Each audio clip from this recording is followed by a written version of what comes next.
Muy buenas tardes tengan todos ustedes. Es un gusto continuar en la entrevista con Jesús Naveja, recreando trayectorias no nada más de deportistas o de gente involucrada en el deporte top, sino de ejemplos de vida que sean pues un parteaguas en las nuevas generaciones. Uno de los objetivos primordiales en este sentido fue darle la importancia y la trascendencia al deporte, pero a partir de ahí encontrar ejemplos sumamente trascendentes que puedan de alguna manera permear a nuestra sociedad. Y hoy tenemos uno de los mejores árbitros que ha dado América, al doctor Edgardo Codesal Méndez. Querido doctor, un privilegio tenerlo en el programa. Le agradezco mucho, licenciado, es un placer estar con usted y a la orden, con muchísimo gusto. Oiga, doctor, hay que hablar siempre usted y yo que hemos checado este detalle del aspecto humano. ¿Qué trascendente es ver las bases que se sientan en la familia? Usted nace en un país que yo le tengo gran cariño, una gran parte de amigos que tengo también son uruguayos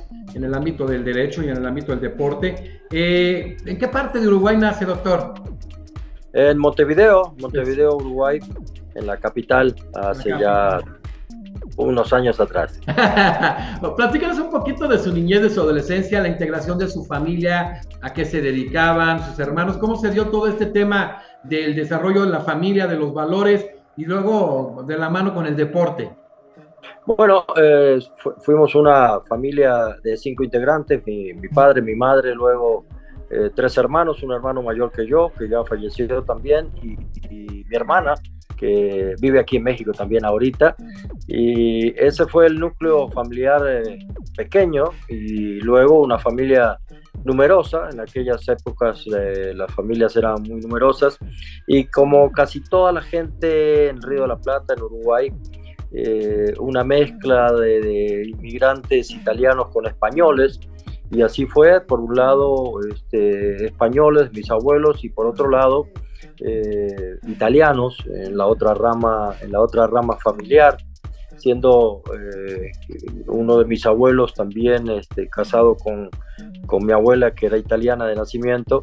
Él era argentino también de nacimiento, nacido en Buenos Aires. Inmigrantes también españoles que primero llegaron a Buenos Aires y luego cruzaron el Río de la Plata. Como casi todas las familias de Uruguay o de Argentina, estamos constituidos casi de la misma manera, ¿no? Su padre estaba también involucrado en el deporte, obviamente. Mis dos abuelos, uno de ellos futbolista, jugó de joven en el Peñarol y llegó hasta lo que llamaban las reservas en aquel momento, en aquellos años 20. Y luego mi padre también, que intentó jugar fútbol, como todos nosotros que tenemos esas raíces, pues siempre lo que nos llama la atención es tratar de ser jugadores. Por eso yo creo que salen y siguen saliendo tantos jugadores, porque la gran mayoría de todos nosotros siempre lo intentamos, ¿no? Desde niños, jugar fútbol. Luego yo estaba en una etapa ya contratado en un club profesional, pero estudiando medicina, y definitivamente fue muy complicado en aquellos años. Y además, primero que casi no había profesionalismo. Estamos hablando de los años 60, principios de los 70, y definitivamente uno pensaba, no, yo no tengo todas las condiciones para llegar a triunfar a este nivel, me voy a seguir dedicando a la medicina, que va a ser mi vida. Y dejé de jugar, y al año de haber dejado la cancha extrañaba tanto que le dije a mi padre, que había sido árbitro también profesional. Le dije, ¿sabes qué?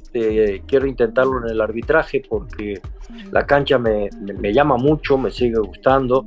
Había tenido la fortuna de jugar hasta primera división, y es un ambiente que se contagia, ¿no? Esa adrenalina de entrar a un estadio con muchísima gente, con gente muy aficionada al fútbol. Lo acabamos de ver, el recibimiento que tuvieron en Buenos Aires, la selección argentina campeona del mundo.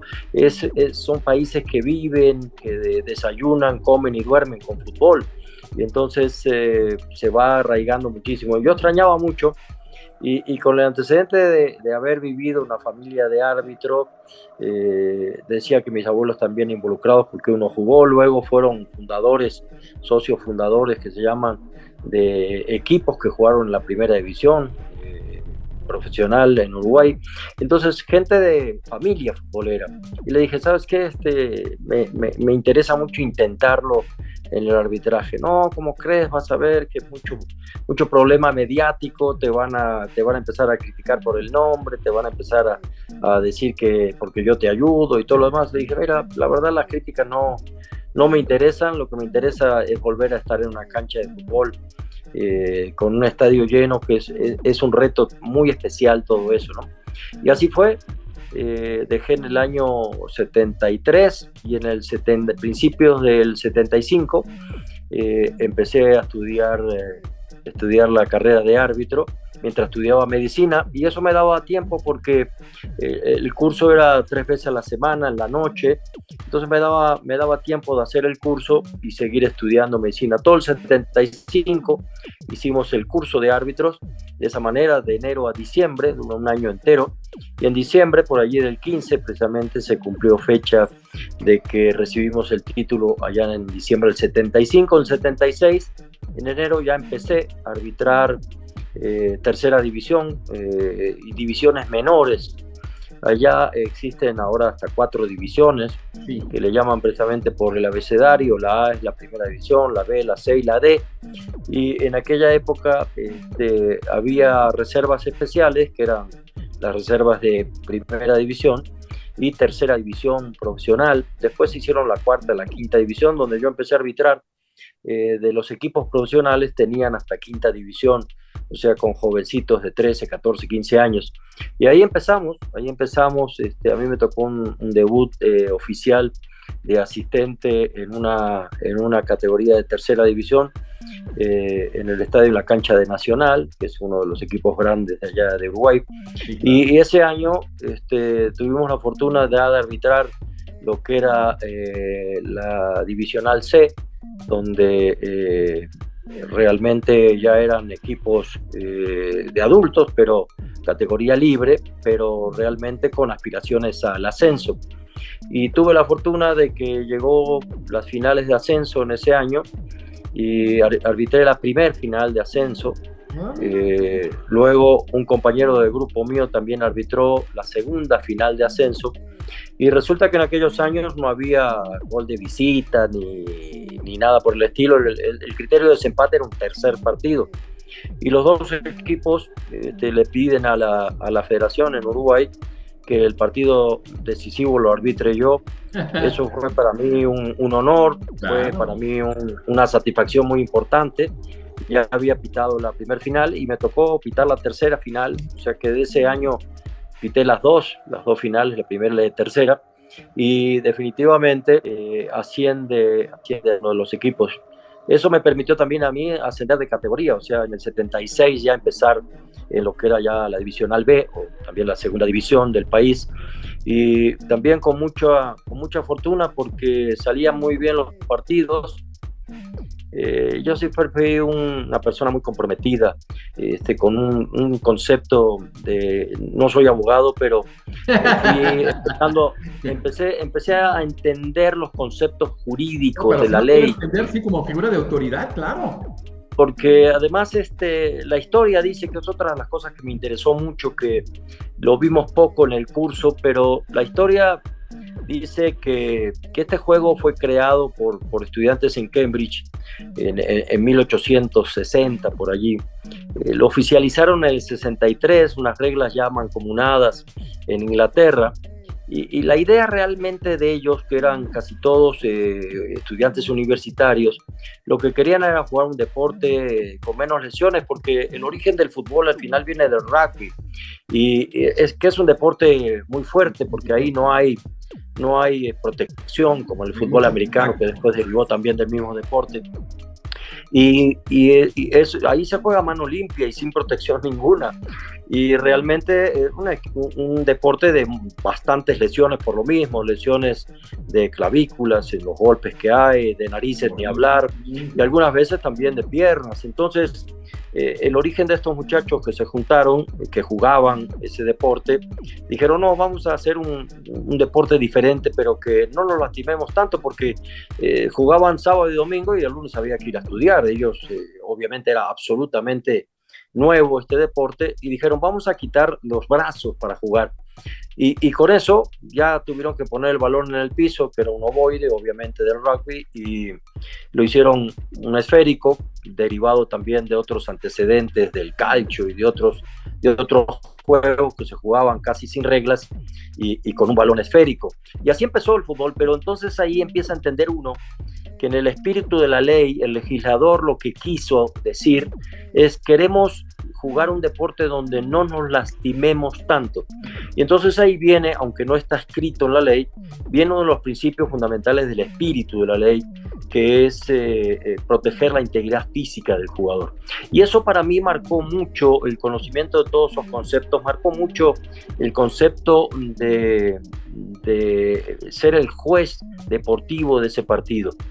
Y de hecho también buscando los antecedentes, ¿por qué vestidos negros con el cuello blanco? Bueno, porque en las cortes inglesas, pues, todos sabemos que usan su indumentaria, es una túnica negra con un gran cuello blanco, y obviamente no usamos en el arbitraje las pelucas, pero definitivamente también la vestimenta, que decían por qué los hombres de negro, la vestimenta de los árbitros de negro con el cuello blanco era simbólicamente ser el juez deportivo, claro, de esta creación nueva que hicieron estos estudiantes de Cambridge.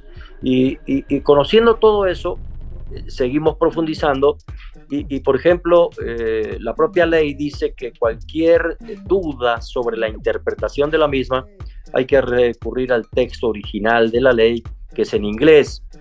Y de hecho, precisamente el libro no son reglas de juego, como lo decimos en español, sino que son las leyes del juego. Por lo tanto, y usted lo sabe muy bien como abogado, que una ley está por encima de una regla o de una norma y tiene una validez diferente. Claro. Y todo eso me fue interesando muchísimo para entender, porque fue mi padre el que me lo transmitió primero, que había que ir a entender el espíritu de la ley para saber qué quería decir el legislador, qué quería prohibir, qué quería permitir. Y entonces me fui, como buen estudiante, me fui interesando más y más y más y más, consultando inclusive con abogados, y me fui dando cuenta de la capacidad de aquellos muchachos, que obviamente algunos serían estudiantes de leyes, claro, por eso lo hicieron de esa manera, de ir diferenciando el tipo de faltas, ¿no? Y sobre todo sancionando de maneras diferentes y reanudando de maneras diferentes. O sea, cuando una falta es menor, se reanuda con un tiro libre indirecto. Cuando una falta es mayor, ya es un tiro libre directo. Y si todavía es más grave, como si es adentro del área, que al principio no existían las áreas, después se hicieron ya más adelante las áreas para proteger precisamente a aquel que iba ya encaminado a la portería y ya iba a convertir un gol, le hacía todo tipo de foul y no pasaba nada, era un tiro libre directo. Y entonces la ley se fue modificando, hicieron las áreas, dijeron, bueno, el que haga la falta aquí adentro será un penal. O sea, cada vez se fue haciendo o legislando de manera que se protegiera más al jugador que tenía habilidad. Y eso es otro de los espíritus de esta ley, es permitir que el jugador que tenga habilidad realmente pueda jugar y demostrar sus capacidades y ganarle a aquel que no la tenga. Y al final, en los últimos años, la modificación, cuando ya se quita lo de la intencionalidad de la ley para cometer una falta, entonces se tipifican 3 grados, que es la imprudencia, que es la temeridad y lo que es el uso de una fuerza excesiva.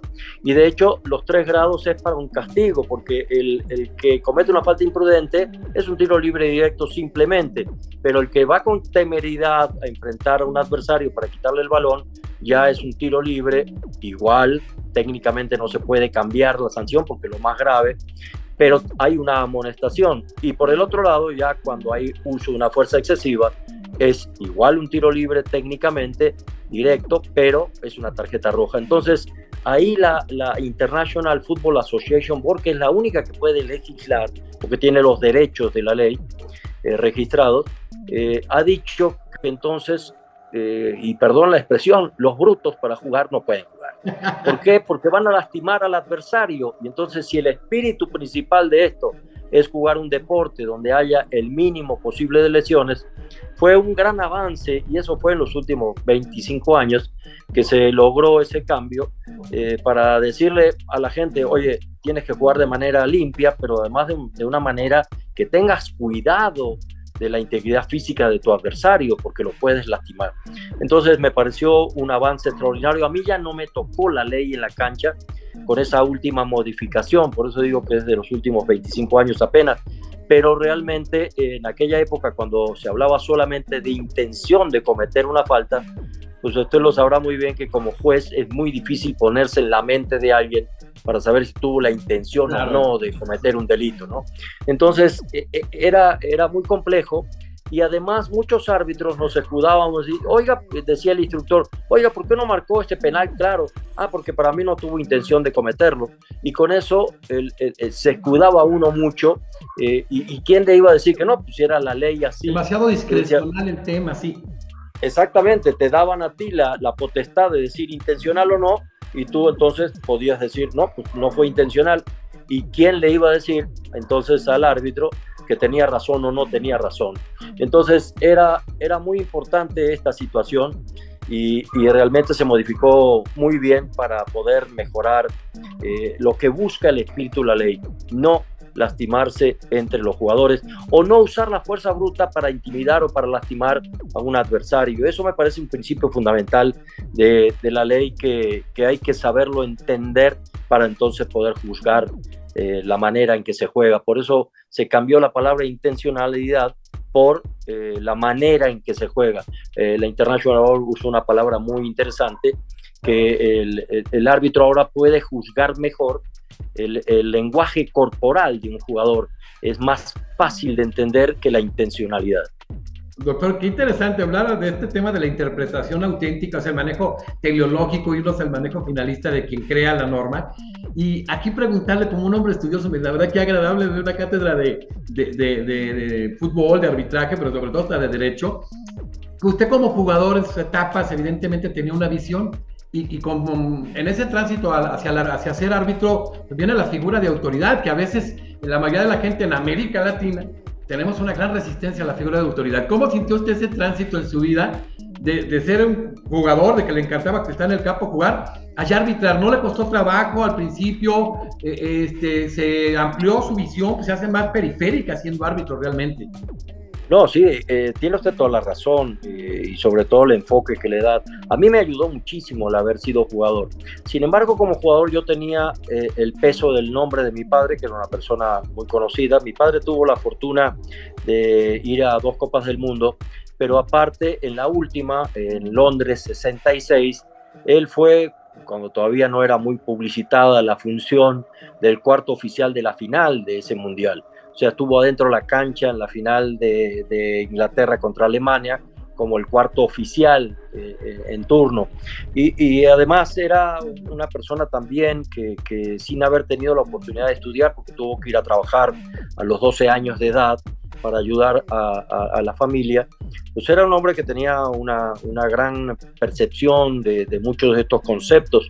De hecho, él después, cuando se retira, después de esa final, la FIFA lo nombra miembro de la Comisión de Árbitros, pero también miembro de la International Football Association Board, que es precisamente la que legisla, y tuvo la oportunidad también históricamente de contribuir a la modificación de varias leyes junto con otros compañeros, especialmente con un ex árbitro de aquella época inglés, que además era docente en la cátedra de la Universidad de Londres, y esa era su verdadera profesión, ser docente, y tenía unos conceptos impresionantes de la ley. Tanto es así que él narra que un día iba de camino a la universidad en la mañana, y entonces iba muy apurado por la prisa del horario, y allá que son muy puntuales, ya iba nervioso, y de pronto un semáforo lo detuvo.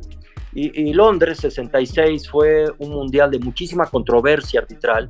Sí, inclusive hay un antecedente Inglaterra-Argentina, donde el árbitro alemán expulsa al jugador, al capitán de Argentina, Y el capitán, abusando de la situación, decía, pues no le entiendo qué me quiere decir este árbitro, y no me voy, porque no, que te están diciendo que te vayas, no me voy porque yo no le entiendo lo que me dice.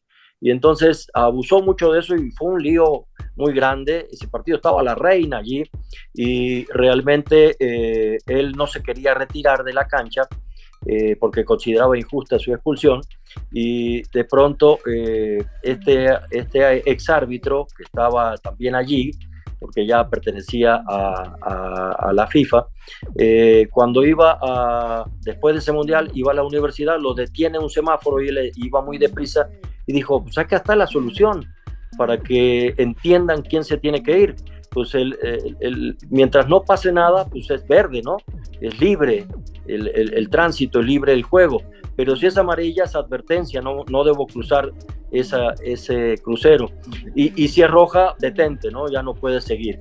Y ahí se le ocurrió, platicando con mi padre, dice, vamos a llevar esta idea, y ahí surgió, y en el año 70 surgió la modificación de las tarjetas amarillas, o sea, muy involucrados en todo esto de la legislación, de la ley, y en el fútbol en sí, en el arbitraje. Entonces, todo eso, antes de ser árbitro, yo ya lo había vivido, lo había experimentado, y lo había podido vivir en carne propia y directamente de la versión de mi padre.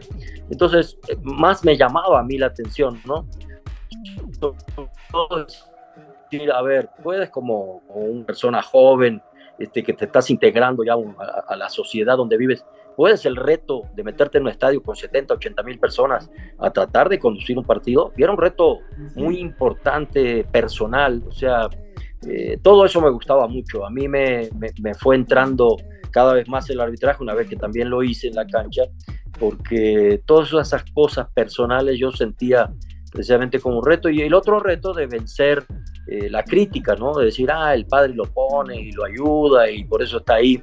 Pero tuve la suerte también en el año 76, cada año se podía ascender o no, depende de los resultados de los partidos, pero a mí, que debuté en segunda división en enero del 76, en septiembre del 76 ya prácticamente me nombran para un partido de primera división, y de ahí para adelante afortunadamente pude seguir. ¿Qué juego le tocó? Me tocó un juego que además increíblemente me toca justo con el equipo que yo jugaba. Entonces todos los jugadores de ese equipo eran compañeros míos. Entonces llega el momento del otro equipo, Cerro. Yo conocía a algún jugador de la época, pero lo conocía poco y nunca había tenido un vínculo directo con ese equipo, más que a veces enfrentarlos. Y de repente me toca el sorteo y con el capitán, y viene el capitán, habíamos tenido concentraciones 3 años antes prácticamente para el ascenso, porque yo jugaba en el equipo cuando estaba en segunda división, jugó el ascenso a primera división, y estábamos prácticamente en concentraciones, conviviendo como conviven los jugadores, hotel, comida y todo el día, 24 horas al día. Y entonces viene y me saluda de tú. Y yo tenía la educación de mi padre, decir, el jugador siempre trata lo de señor, y usa las palabras mágicas de señor, por favor, porque entonces sí hay que tener un respeto entre el que representa la ley y la gente que va a recibir las decisiones arbitrales, ¿no? Y entonces yo le dije, mire, señor capitán, y ya estaba el otro capitán, por eso le tuve que hablar así. Le dije, lo que fuera de la cancha que nos conocimos, eso es otra historia. Ahora usted es el capitán, el señor es el otro capitán, y yo voy a ser el árbitro del partido. Entonces creo que por respeto al otro equipo, pues tenemos que tratarnos de usted. Y este muchacho primero se sorprendió y me dijo, no, tiene usted razón, adelante, señor. Y de ahí para adelante, pues ya nos tratábamos de señor y de por favor, que para mí fueron palabras mágicas que mi padre bien me enseñó, que abrían muchas puertas, porque cuando tú tratas así a alguien, pues no le queda más que tratarte de la misma manera, y si no te trata todavía como autoridad de la misma manera, entonces está cayendo en una falta de ética frente a todos los demás, y entonces eso marcó mi rumbo.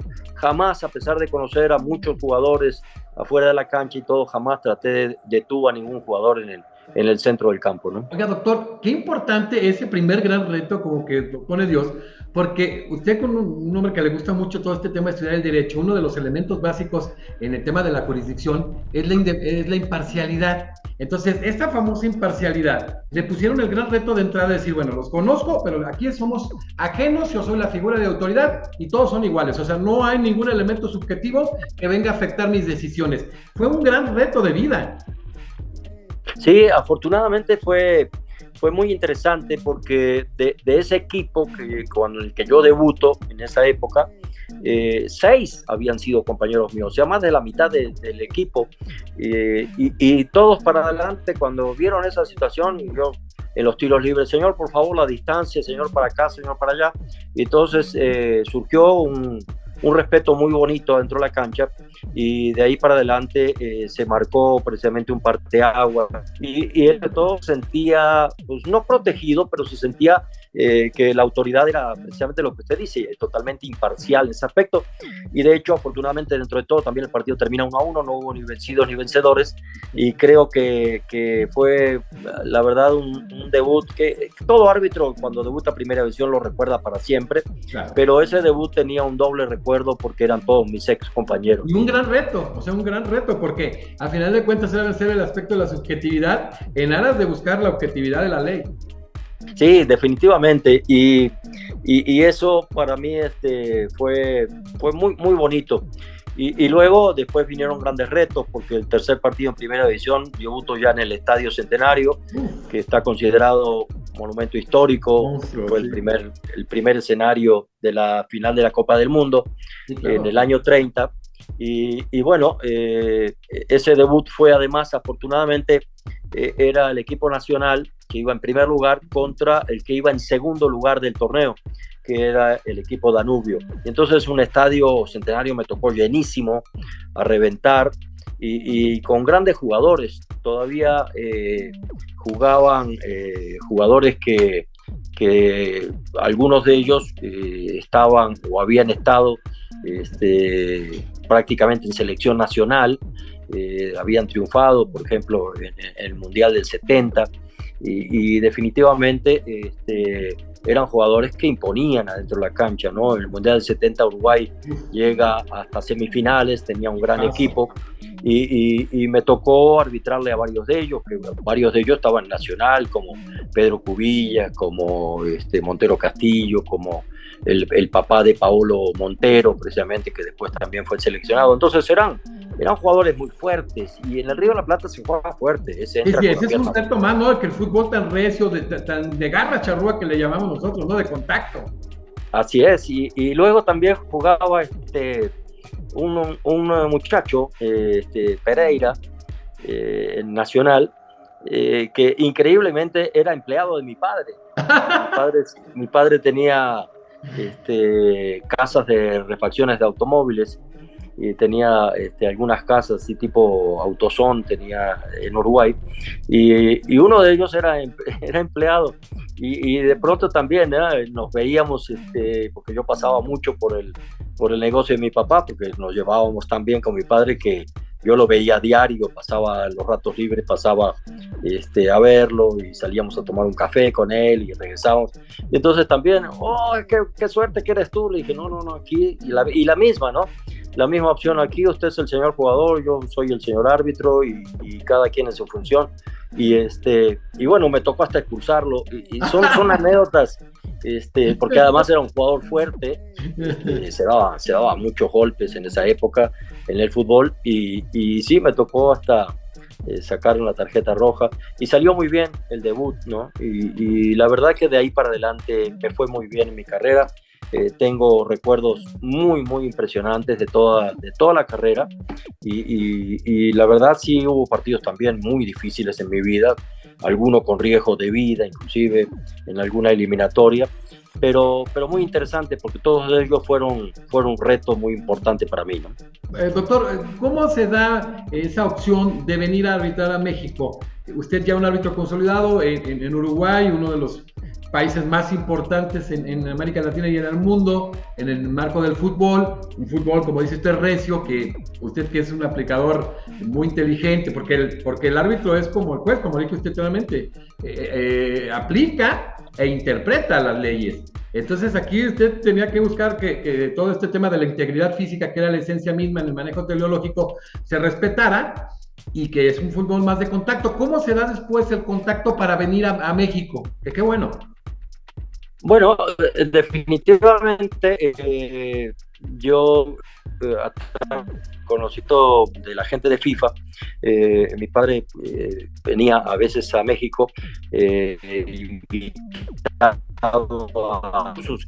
Él fue junto con ese otro compañero que hicieron las tarjetas amarilla y roja, fueron los dos primeros que llegaron a México como profesores para el primer curso internacional de arbitraje que hubo en México. En esa época apenas estaba formándose lo que era la CONCACAF. Sabemos que la CONCACAF, que es la que agrupa a los países norte, centro y Caribe, se creó en el año 61, y apenas en el 72, diciembre del 72, mi padre había venido al primer curso en México. Y cuando vino, pues, conocía a gente que estaba en la FIFA aquí en México, y en una de las reuniones de FIFA yo conozco a la muchacha que después fue mi esposa y la madre de mis hijos. Nos conocimos, nos casamos, y entonces yo venía cada fin de año, cada año veníamos de vacaciones a México, ¿no? Y ya pitando, ya arbitrando, ya primera división en Uruguay, pues tenía la fortuna de que, conociendo a la gente y la federación y todo esto, que conocía también a don Guillermo Cañedo, que mi papá trabajaba con él en FIFA, me invitaron a arbitrar partidos por ejemplo, de reservas profesionales.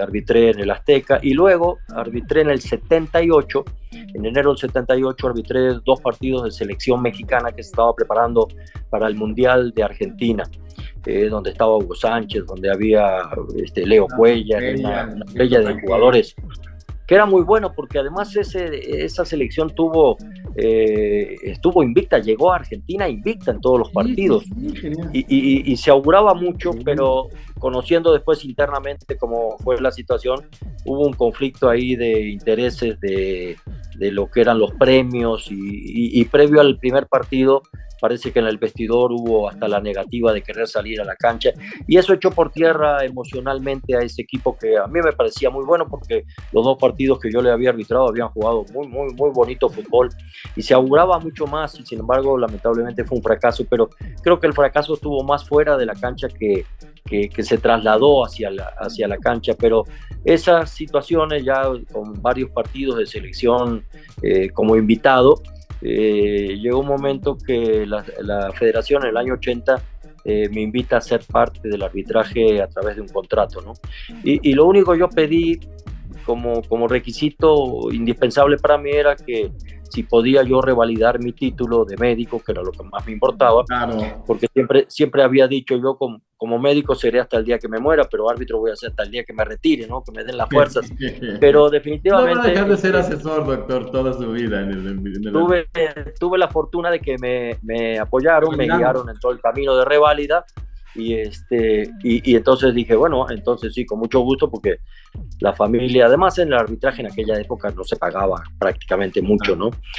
Sí era simbólico más bien lo que se cobraba, y de ahí para adelante, ya en el año 80 empecé a arbitrar en México.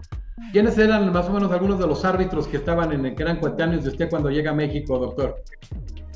Sí, claro, árbitros de gran talla como González Archundia, que fue el primer árbitro mexicano que estuvo adentro de la cancha en una final de Copa del Mundo.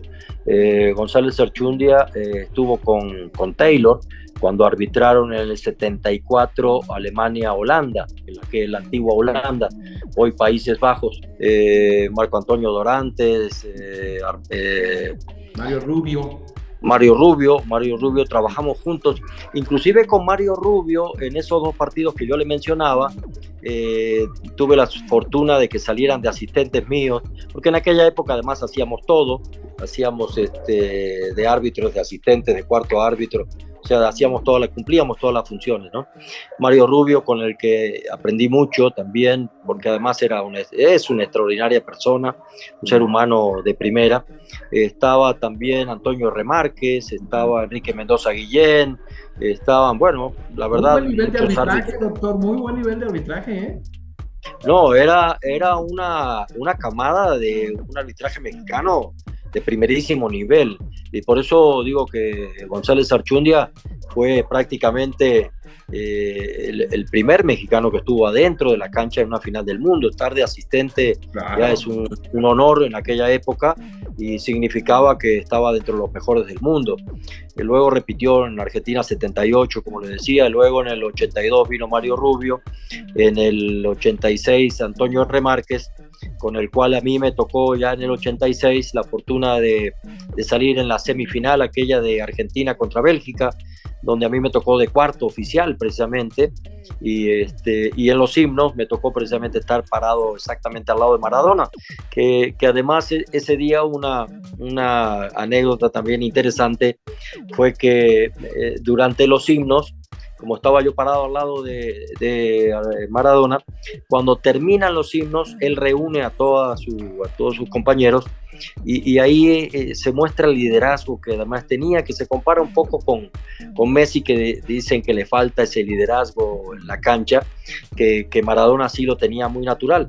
Se juntó, yo estaba todavía dentro del campo, recogiendo los balones y eso para sacarlos del campo, y Diego le dice a sus compañeros, donde estaba Valdano, Burruchaga, Neri Pumpido, etcétera, que a la postre llegaron ese día a la final y ganaron el campeonato del mundo. Les dijo, vamos, porque a estos los matamos hoy. Y dicho y hecho, jugaron con una energía que caminaron por encima de Bélgica, ganando 3-0, un partido impecable, ¿no? Sí, impresionante. Doctor, le toca a nivel internacional representar a México en torneos de gran trascendencia, que evidentemente son un gran orgullo para usted y para nosotros como mexicanos. Le toca ser árbitro de la CONCACAF en la Copa Mundial de Fútbol en el 90. Le toca arbitrar, por ejemplo, mundiales femeninos también. A mí me tocó dos etapas, ¿no? Una como árbitro, de representar a México. Tengo una anécdota muy bonita también, porque fuimos invitados de fuera para un torneo que llamaba Copa del Golfo, el Golfo Pérsico, donde había 8 equipos árabes, que se hacía el torneo en Arabia Saudita, en Riyadh, y en ese torneo invitan a 4 árbitros de fuera, porque era un torneo muy difícil de arbitrar entre ellos, y los propios árbitros de la zona se le complicaba mucho, y la verdad nos dijeron muy claramente, nos hablaron muy claramente los 4 que fuimos, y si ustedes vienen, porque hay 2 cosas aquí, es muy conflictivo el fútbol árabe, y además hay muchos intentos de corrupción. Entonces ustedes van a arbitrar los partidos más trascendentes. Yo eso era el año 87, y ahí se inauguró el estadio de Riyadh, un estadio espectacular, ¿no? Como ahora vimos en Qatar, estadios. Este fue el primero que tenía un domo como tiendas árabes arriba de las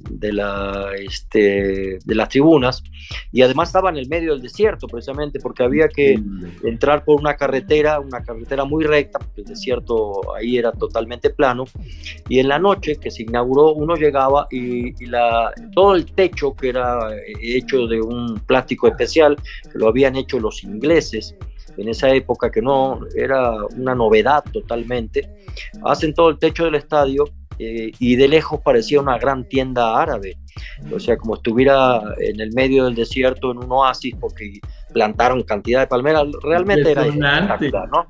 Entonces nos tocó inaugurar ese estadio, y nos dijeron todo eso, y eran partidos sumamente difíciles. A mí me tocó el partido inaugural de asistente, y un estadio lleno, 80,000 personas, y con la experiencia que yo nunca había vivido, 80,000 personas árabes, pero además todos hombres, no había una sola mujer, porque no estaba permitido. Sí, claro. No estaba permitido que entraran al estadio. Entonces, en el primer partido, en el partido inaugural, terminó con golpes, y yo me metí a la cancha a separar, se le fueron encima al árbitro, se peleaban entre ellos, era muy rudo el torneo y por eso nos había invitado a un árbitro de Italia, un árbitro de Suecia, uno de Francia y de América el único invitado era yo. Y realmente fue una experiencia impresionante también, ¿no? Por conocer esas culturas directamente, vivir ahí 45 días estuvimos porque eran 8 equipos, pero todos contra todos. Además era un torneo,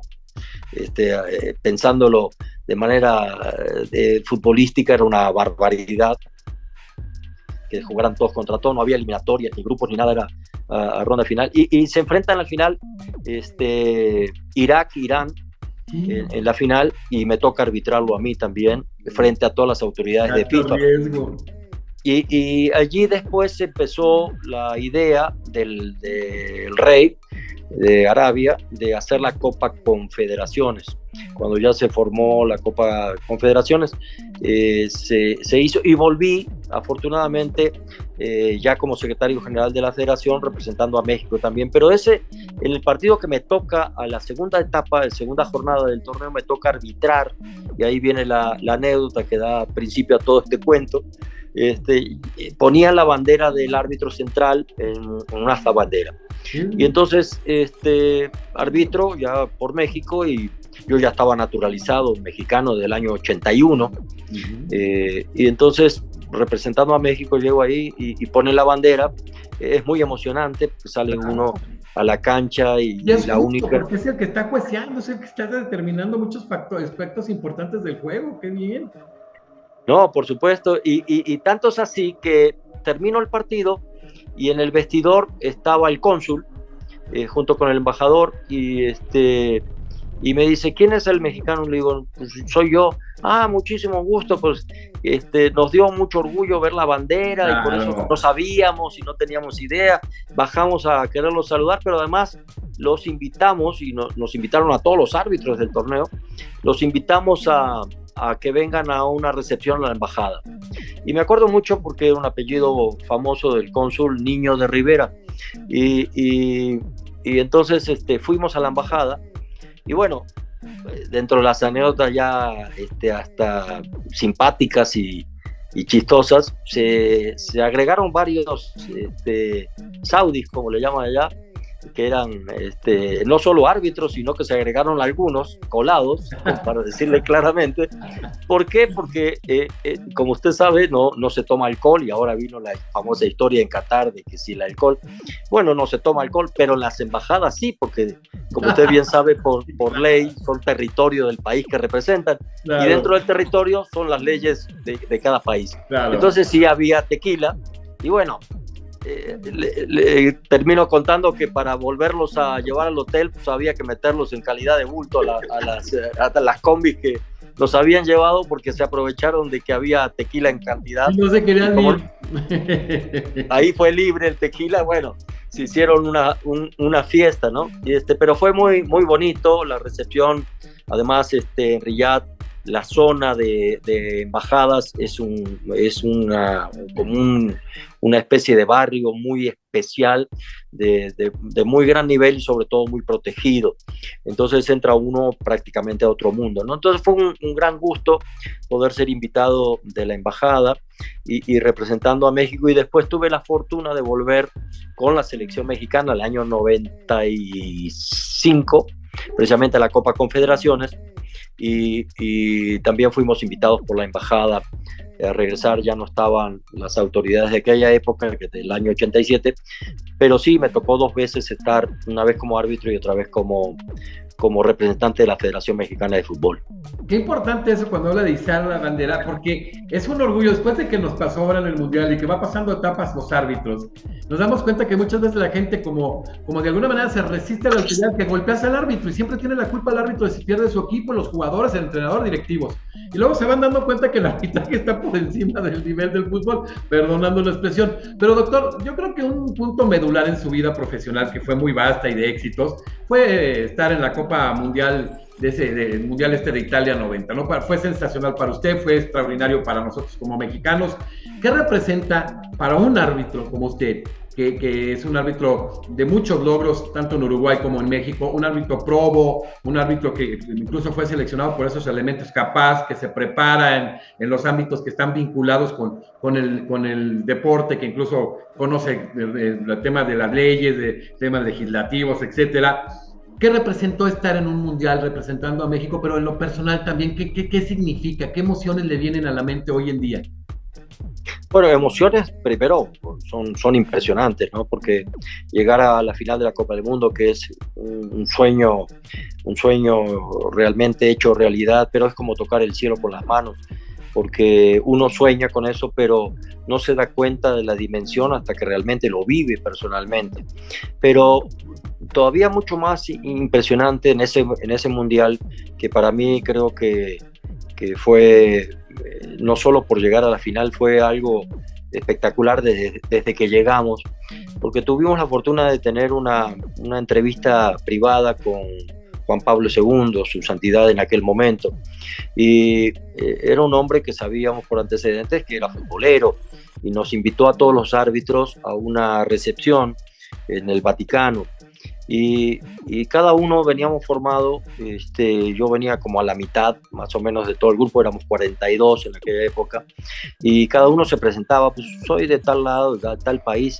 Y entonces yo dije, no, yo quiero, primero que nada, siempre lo tuve aquí, la Virgen de Guadalupe, con el nombre de mis hijos, de mis 4 hijos atrás. Y entonces yo dije, no, pues yo quisiera que el Papa me la bendijese, ¿no? Porque es algo muy, muy, muy, muy, muy importante desde el punto de vista religioso y desde el punto de vista espiritual, etcétera. Y entonces yo dije, le voy a decir algo a ver cómo reacciona. Yo traía mi Virgen de Guadalupe en la mano con todo y la cadena, y entonces viene la gente que nos presentaba uno por uno, y yo me anticipé y le dije, yo vengo, padre, en español, obviamente, porque el padre habla muchos idiomas. Yo me preparé tanto porque sabía como mi padre me había enseñado. Mi padre ya había fallecido en el año 79, pero me había enseñado cómo eran todos los pormenores de trabajar como árbitro en FIFA. Entonces yo me había preparado mucho. En mi casa, por la familia, hablábamos italiano, por mi abuela, y cuando íbamos a casa de mi abuela solo casi hablaba italiano, no hablaba español, o no quería hablar español, y ya habíamos aprendido mucho de eso. Me preparé más en inglés, en francés, entonces llegaba hablando 4 idiomas, pero yo para significar más todavía le dije, padre, yo vengo de un país que siempre es fiel. Y cuando le dije así, me dijo, eres mexicano. Y también que usted sabe bien cómo hablaba perfectamente español, y le digo, y además quisiera que me dijera la Virgen de Guadalupe. Esa sí es mi preferida. Y se puso a hablar conmigo, porque a todo el mundo saludaba, y cada árbitro pasaba de largo, ¿no? Saludaba, padre, Dios. Y se puso a hablar conmigo, y entonces llamó a uno de sus asistentes, me regala un escapulario, me regala el rosario. Impresionante. Y además tenía yo la fortuna de que se designó de todos los árbitros 4 árbitros para darle un regalo personal al padre, y era un cristal tallado muy bonito de Bohemia, y uno de ellos, increíble cómo son las anécdotas, ¿no? Uno de ellos era el polaco, que el polaco después fue mi asistente en la final. Entonces, por Europa estaba designado el polaco, estaba designado un árbitro de Gabón, un muchacho de casi 1,96 de altura, estaba designado un asiático, y por América estaba designado simplemente yo. Y entonces, para darle al Papa, además, después de la presentación, de la salutación y todo eso, de darle ese regalo para que lo conservara de manera personal de los árbitros y un uniforme de árbitro. Él había jugado inclusive de portero en Polonia. Entonces el polaco obviamente lo designaron para Europa, que además era la misma nacionalidad. E increíblemente este polaco es el padre del asistente polaco que estuvo ahora en la final del mundo. O sea, padre e hijo estuvieron en la final del mundo del 90 y la final del mundo del 2022. Y entonces el padre, cuando me vio venir otra vez, mexicano, no sé qué, porque además no sabía mi nombre, obviamente, pero mexicano, y empezamos a hablar otra vez. Fue impresionante, fue muy emocionante. Qué momento, ¿no, doctor? Porque fíjese, ahorita que se me movió a mí las fibras, el año pasado me tocó por México junto con don Sergio García Ramírez escribir en el colectivo de autonomía universitaria, y en la obra escriben Benedicto XVI y el Papa Francisco. Entonces, para mí, teniendo varias obras que me gusta muchísimo el tema de escribir, es la que más me emociona, o sea, por lo mismo. Imagínense usted tener esa vivencia, esa comunicación, ese diálogo, debe haber sido único y ahora sí que irrepetible. Sí, por eso le digo que ese mundial fue excepcional, ¿no? Y anécdotas de esas hay muchas, porque precisamente el Santo Padre había designado un padre también, que estaba en la Comisión del Deporte del Vaticano, y lo había designado para estar con nosotros todo el mundial. Llegaba al hotel y los domingos oficiaba la misa en el hotel para todos nosotros, porque no nos permitían salirnos a ir a una iglesia o cualquier tipo de actividades.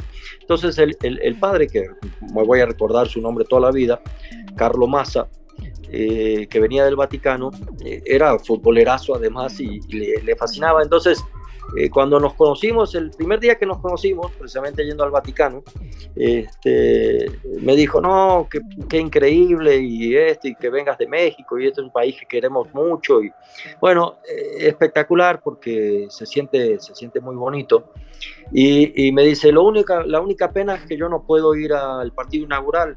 Le digo, ¿cómo? ¿Por qué? No, porque los boletos están muy restringidos. Le digo, yo te doy mi pase, yo no tengo ningún problema. ¿Cómo crees? Le digo, no, yo te doy el pase, porque además inmediatamente que nos conocimos, es eso que hace como mucha química con una persona, hay un clic especial. Y Carlos, que era una persona joven en aquella época, casi de la misma edad que yo, y sentirlo tan futbolero, le dije, no, ni te angusties. No, ¿cómo crees? Le dije, no, mira, no te preocupes. Yo tengo muchos conocidos de los conductores de Televisa, por el fútbol y todo eso. Tengo mucha relación con ellos, ¿no? Y entonces arriba estaba Fernando Schwartz, muy jovencito, otro muchacho que todavía sigue siendo reportero de Televisa, que es Adolfo Peñalosa, y estaban en la tribuna arriba de donde nos tocaba a nosotros, que era precisamente el centro del campo, en la platea, era el lugar reservado para los 42 árbitros para ver el inaugural, y arribita, a 3 escalones arriba, estaba Televisa. Entonces le dije, no te preocupes, mira, ten mi pase, te metes a mi asiento y yo me voy con ellos, y allá no tengo problema, me van a hacer un lugarcito, igual veo el partido. Y de hecho, previo a eso, gracias a eso también, conozco personalmente a Plácido Domingo, que en ese momento había ido a saludar a los comentaristas de Televisa, y Plácido Domingo era también un hombre muy futbolero, es un hombre muy futbolero, le encanta, como buen español también el fútbol, ¿no? Y entonces tuve la suerte de conocer a Plácido Domingo, y llegó posteriormente también Mijares. Yo no lo conocía todavía personalmente, pero Mijares es un hombre que le fascinaba el fútbol. Inclusive posteriormente coincidimos varias veces con él aquí en México, y alguna vez hasta jugando fútbol rápido. Le encantaba jugar fútbol, muy malo por cierto, Manuel, pero sí, le encantaba. Y entonces lo conocí y le dije, Manuel, qué gusto de conocerlo, le voy a contar algo. ¿Sabe cómo yo hago mi calentamiento? Porque antes no salíamos a la cancha a hacer calentamiento, estaba como prohibido que el árbitro saliese. Hoy en día entrenan igual o calientan igual que los jugadores adentro de la cancha, claro, y hacen un calentamiento muy largo. Yo lo hacía todo en el vestidor o en los pasillos adentro del estadio, y le digo, yo caliento con una canción suya, no me digas y no sé qué, y también caímos súper bien. Le dije, sí, ¿y cuál es la canción? Uno entre mil yo ganaré. Digo, porque para mí es motivante esa canción. Y de hecho, cuando voy a la final, pues me vino a felicitar y todo lo demás, y yo calentaba con esa canción, porque además era una canción que la usaba yo mucho como motivación, ¿no?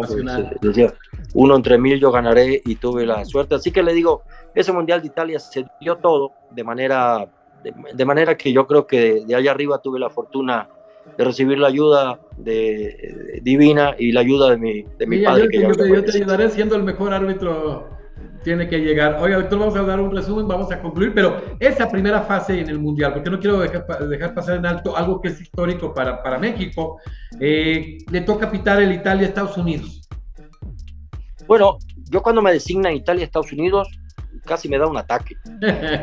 y le explico por qué. Porque Estados Unidos regresaba después de muchísimos años a un mundial y todavía no tenía el nivel que hoy sí tiene, que tiene ya un gran nivel futbolístico y va a seguir creciendo. Y hay que tener cuidado, porque si nos desplazan no vamos a volver a agarrar ese lugar nunca más. Y definitivamente yo decía, no, el país sede, Italia tiene un equipazo, los van a hacer pedazos, les van a hacer 5 goles. Entonces uno empieza a hacer una composición de lugar para planear el partido. Y dije, no, y luego va a haber, capaz que empiezan las patadas, se van a enojar por la cantidad de goles, el ridículo, y van a dar patadas, voy a tener que expulsar 1 o 2, y adiós, se acabó, porque no es bien visto nunca en FIFA que uno tenga que expulsar. Pero yo dije, siendo yo como soy, si veo una agresión o una patada, se va a ir para afuera. Claro. No me importa, yo voy a aplicar la ley, vine para eso. La independencia, ¿no?, que debería de tener precisamente como juzgador. Y entonces, exactamente, yo decía, aunque me cueste, no voy a dar un paso atrás, porque sobre todo eso era las enseñanzas de mi padre, que paz descanse. Entonces no podía claudicar en eso. Y yo tenía ese gran temor. Sin embargo, fue un partidazo. Estados Unidos jugó el partido de su vida, termina apenas 1-0, y con un esfuerzo terrible de Italia para poder ganar. Amonesto al capitán de Italia por no respetar los 9-15, que en esa época era casi imposible de ver ese tipo de sanción. Nadie decía, y tuve una calificación extraordinaria de 9-3. Yo dije, no, pues ya tengo la fortuna de que esto me va a dar un segundo partido, ¿no? Y el segundo partido llega de manera también increíble, porque se da ya cuartos de final. En cuartos de final hay un partido que nadie quería, que era Inglaterra-Camerún.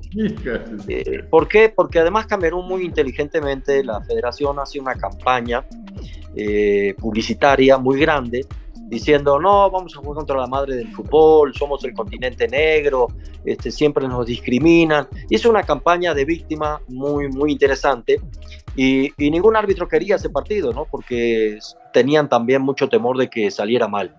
Y entonces la FIFA también, de manera muy hábil, fue sentando con nosotros a la hora de la comida, en cada comida, a miembros de la comisión, y nos preguntaban, oye, ¿cómo ves ese partido de Inglaterra-Camerún? Y muchos de ellos yo los había oído, muchos de mis compañeros decían, no, ese partido es muy complicado, no, mejor no. Y entonces cuando me preguntan a mí, yo llevaba de mi primer partido, que había sido el segundo del grupo, era precisamente Italia-Estados Unidos, era la segunda fecha, la segunda jornada, y yo llevaba partidos de asistente, entonces llevaba 14 días sin arbitrar nada. Y dije, mire, a mí deme lo que sea, porque yo vine aquí para arbitrar, lo que yo quiero es estar en el centro, a mí lo que me gusta es estar en el centro, a mí no me gusta la bandera, pero en aquella época era obligatorio. Me gustaban los retos. No había forma de negarse, ¿no? Y realmente dice, sí, es que la verdad es un partido complicado, no sé qué. Bueno, vamos a ver. Ya no me dijeron nada, ¿no? Y de repente, cuando llegan las designaciones, ahí vas a Inglaterra-Camerún por abrir la boca, ¿no? Y luego cuando me designan, salen los periódicos, todo el nombramiento, y Bobby Robson, que era el entrenador de Inglaterra, así textualmente lo leí en el periódico, en periódico inglés, decía, ojalá que este árbitro tercermundista por lo menos conozca la ley del fuera de lugar para sancionar este importante partido. Y yo dije, y eso como que le pica la cresta a uno. El amor propio, dice como... Así es. Entonces dije, bueno, ya veremos. y salió un partido realmente espectacular, con otra anécdota también, digo que el apoyo divino, Carlo Massa, que venía a dar, el partido era un domingo en la noche, y entonces le dije, Carlos, lamentablemente no voy a poder estar en la misa del domingo en la mañana porque nos vamos a las 2 de la mañana del domingo, salimos para Nápoles, ¿no? Estábamos en Roma. Y me dice, ¿a qué hora sales exactamente de...? Le dije, no, sale el carro que nos va a llevar sale a las 3 de la mañana. Me dijo, no te preocupes, a las 2 vengo y te doy misa, porque gracias a ti pude ver la inauguración del Mundial. Y entonces vino a las 2 de la mañana y mis 2 asistentes y yo fuimos a la misa que nos dio exclusivamente para nosotros a las 2 de la mañana en el hotel. Maravilla. Dice, no lo puedes creer porque son cosas maravillosas que suceden. Y ese partido salió espectacular, espectacular. La verdad fue el mejor partido de mi vida desde el punto de vista técnico, arbitral, las ganas, el esfuerzo físico que implicaba el partido, todo. Todo lo que periodísticamente rodeaba ese partido. Fueron 3 penales, vinieron tiempos extras, y cuando termina, yo ya voy saliendo hacia el vestidor y era precisamente como todos los vestidores, pasa uno entre las 2 bancas, ¿no? Y Inglaterra, que había pasado la semifinal, viene Bobby Robson a darme la mano y le dije, afortunadamente, precisamente para eso son los idiomas, le contesté en inglés y dije, perdóname, pero este árbitro tercermundista no le va a dar la mano. Entonces me seguí de largo y fue también una satisfacción personal que queda en el anecdotario porque nadie se dio cuenta, más que mis compañeros. El tema de la te pité de maravilla, esto me catapulta a la final del Mundial y adiós, mi amigo. Sí, no, yo cuando terminé el partido sabía que había salido, porque uno lo siente, uno no necesita te das cuenta, de calificaciones, uno lo vive, lo sabe, si se equivocó o no se equivocó, y sabía que era un partido casi perfecto, ¿no? Entonces, yo cuando terminé, y se ve en el video de la finalización, que lo enfocan siempre a uno, la forma de finalizar el partido fue tan eufórica que en propia FIFA me dijeron, oye, ¿por qué terminaste de esa manera? ¿No? Pues yo terminé precisamente señalando al cielo y agradeciendo y finalizando con 3 silbatazos muy intensos el partido, porque sentía yo que había hecho el partido de mi vida y definitivamente fue prácticamente el que me catapultó a la final porque me dieron 9.5 de calificación, que es la calificación más alta que casi hay de 10, pero el grado de dificultad del partido se incrementa muchísimo. Sí, precisamente eso daba una calificación tremenda que me valió la final porque cuando se propusieron 3 candidatos para arbitrar la final, mi calificación estaba por encima de los otros 2 compañeros y realmente eso me catapultó a la final. Entonces, digo, fue un mundial redondo, ¿no? Fue un mundial espectacular y de recuerdos imborrables, ¿no? De por vida. ¿Cuándo le comunican y quién? Doctor, le corresponde arbitrar la final Argentina-Alemania, general. ¿Quién le dice? ¿Quién le comunica directamente? ¿Cómo lo sabe, doctor? Bueno, realmente cuando la FIFA tiene un gran acierto, porque uno a veces critica un poco a la FIFA también, quisiera que fuera, no sé, más perfecta, más ecuánime en algunas cosas, pero bueno, todos somos humanos y hay cosas que no se pueden a veces solucionar de manera fácil por parte de ninguna institución, pero sí la FIFA tiene un acierto de decirle al árbitro de la final, como ahora a Simón Marciniak, 3 días antes, ¿no? Y 3 días antes, ¿por qué? Porque es tanta la impresión emocional que uno tiene que es muy difícil controlarse, ¿no? Claro. Y hay que decantar todo ese torbellino de emociones que vienen cuando le dicen a uno que es el árbitro de la final. Y poco a poco en esos 3 días sí se va asentando uno para poder llegar más tranquilo. Y entonces el día de la designación, que fue el 5 de julio, en la mañana, cuando el partido era el 8, prácticamente en la tarde, realmente sabíamos que se iba toda la comisión, que estaban en nuestro hotel, al momento de la designación.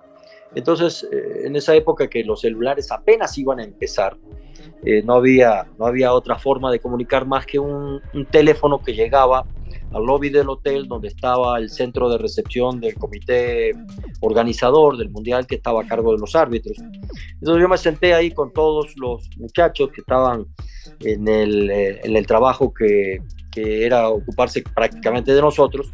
Me senté a platicar desde las 8 de la mañana, que se fueron todos, y hasta las 12 del mediodía, casi exactamente a las 12, viene la llamada a ese teléfono, que sabíamos que ahí se iba a saber. Y entonces me atiende uno de los que estaban allí, de encargados, y me dice, te hablan. Y yo dije, ah, caray. Entonces, era don Javier Arriaga, miembro de la comisión de árbitros, que del otro lado del teléfono recién salían de la reunión y me empezó a decir, eres tú. ¿Cómo que soy yo de qué? Eres tú el que va a arbitrar la final. Bueno, fue muy, muy fuerte. Una emoción que no se puede contar con palabras. No se puede contar con palabras porque, como le decía, es un torbellino de emociones, ¿no? Pensé en mi padre, que lamentablemente no estaba, cómo me hubiera gustado. El gran maestro. Hubiera vivido, fue mi maestro, él estuvo muy cerca de arbitrar, de estar en una final de Copa del Mundo como primer americano, porque además existe la anécdota de que cuando se hace la votación para la final del 66, él estuvo precisamente disputando con uno de los asistentes el lugar de la bandera. Y en esa época había pocos miembros de la comisión, el de Sudamérica no estaba porque estaba enfermo, no fue, o sea, no había un representante que lo apoyara. Y resulta que la votación, de la primera votación, en aquella época empataron la votación 2-2, o sea, 2 miembros a favor de uno y 2 miembros a favor de mi padre. Y volvieron a votar en la tarde y otra vez empatado. Entonces, como no había forma de desempatar, fueron con el presidente de la FIFA de aquel momento, Sir Stanley Rouse, y estaba entre el ruso y mi padre estar en la bandera. Y resulta que Sir Stanley dijo una frase que a mi padre le dolió tanto, que después luchó toda la vida ya como miembro de FIFA, para que un americano llegara a una final de Copa del Mundo. Y Sir Stanley dijo en aquel momento, no, que sea el ruso, porque los americanos no tienen la suficiente experiencia como los europeos para estar en una final. Y lo dejaron de cuarto, o sea, se perdió la magnífica oportunidad de ser el primer americano dentro de la cancha de una final del mundo. Tanto es así, tanto le dolió que cuando llegó a la FIFA dijo, voy a luchar hasta no ver un árbitro americano arbitrando una final de Copa del Mundo. Y de hecho en el 70, ya él como miembro, logra que un argentino, Ángel Norberto Coereza, que todavía vive, afortunadamente es un hombre que tiene hoy 86 años de edad, todavía vive, una gente extraordinaria, un ex alumno del seminario, porque iba para cura, porque es una persona tan buena gente. Y yo tuve la fortuna de conocerlo cuando yo tenía 8 años de edad y vivimos experiencias muy bonitas, él todavía arbitrando, y llega la final de México 70 entre Italia y Brasil, y mi padre tuvo la fortuna de lograr que lo incluyeran de segundo asistente. Fue el primer americano en una final de Copa del Mundo, aquí en el México 70. Y de ahí luchó en el 74, que él seguía siendo el miembro de la FIFA, y puso 2 americanos, el de Uruguay de asistente 1 y el de México de asistente 2.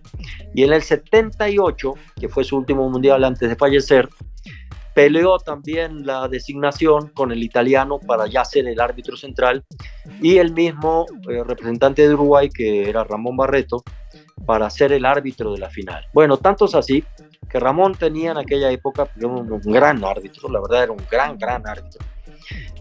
Tenía alrededor de 70 partidos de selecciones nacionales con una enorme experiencia.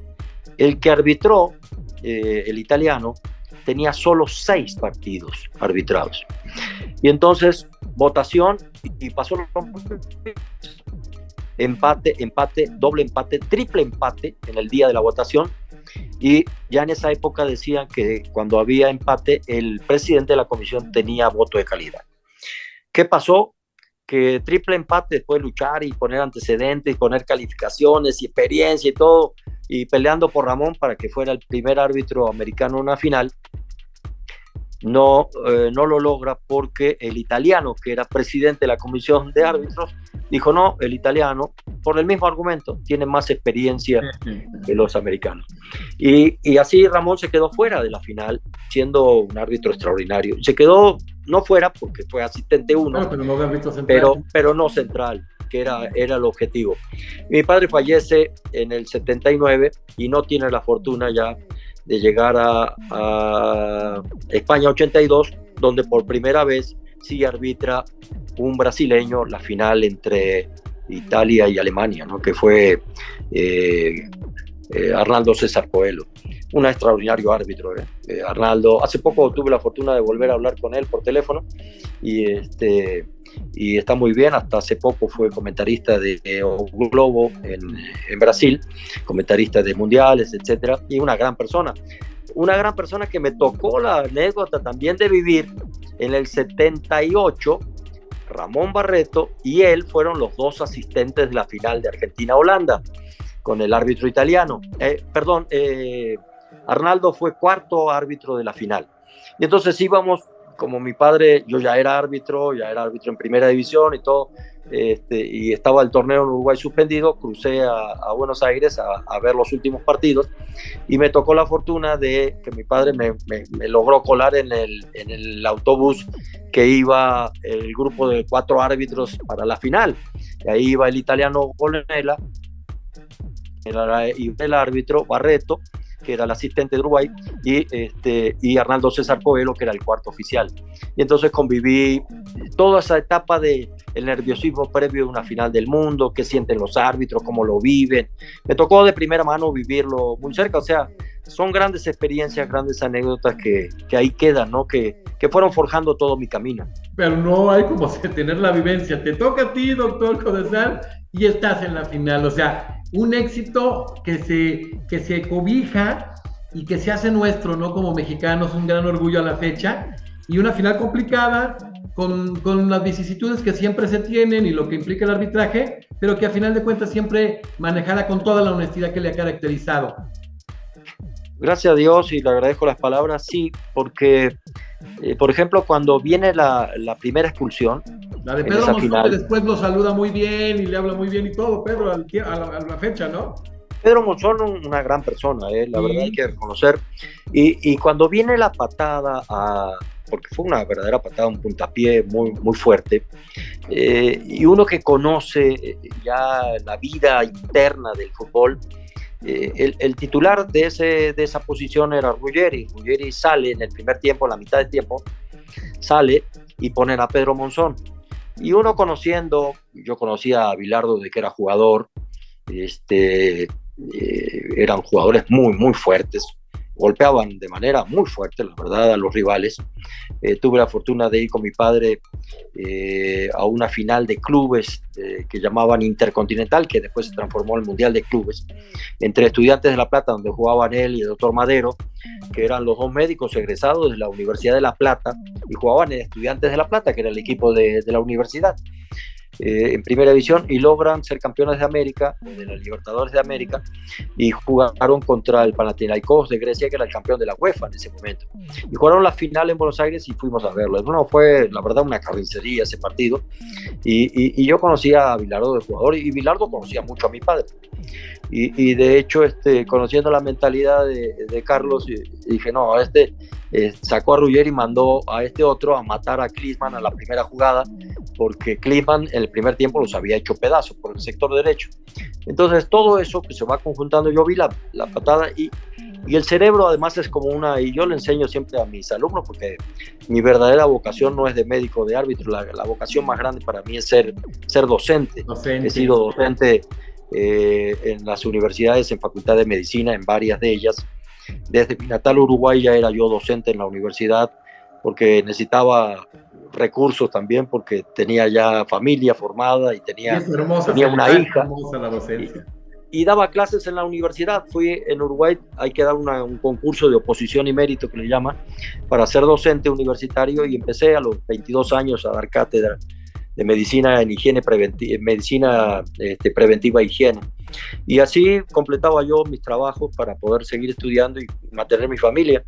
Y definitivamente en México fui docente en la UNAM, fui docente en la Anáhuac, fui docente aquí en Querétaro en la UNIVA.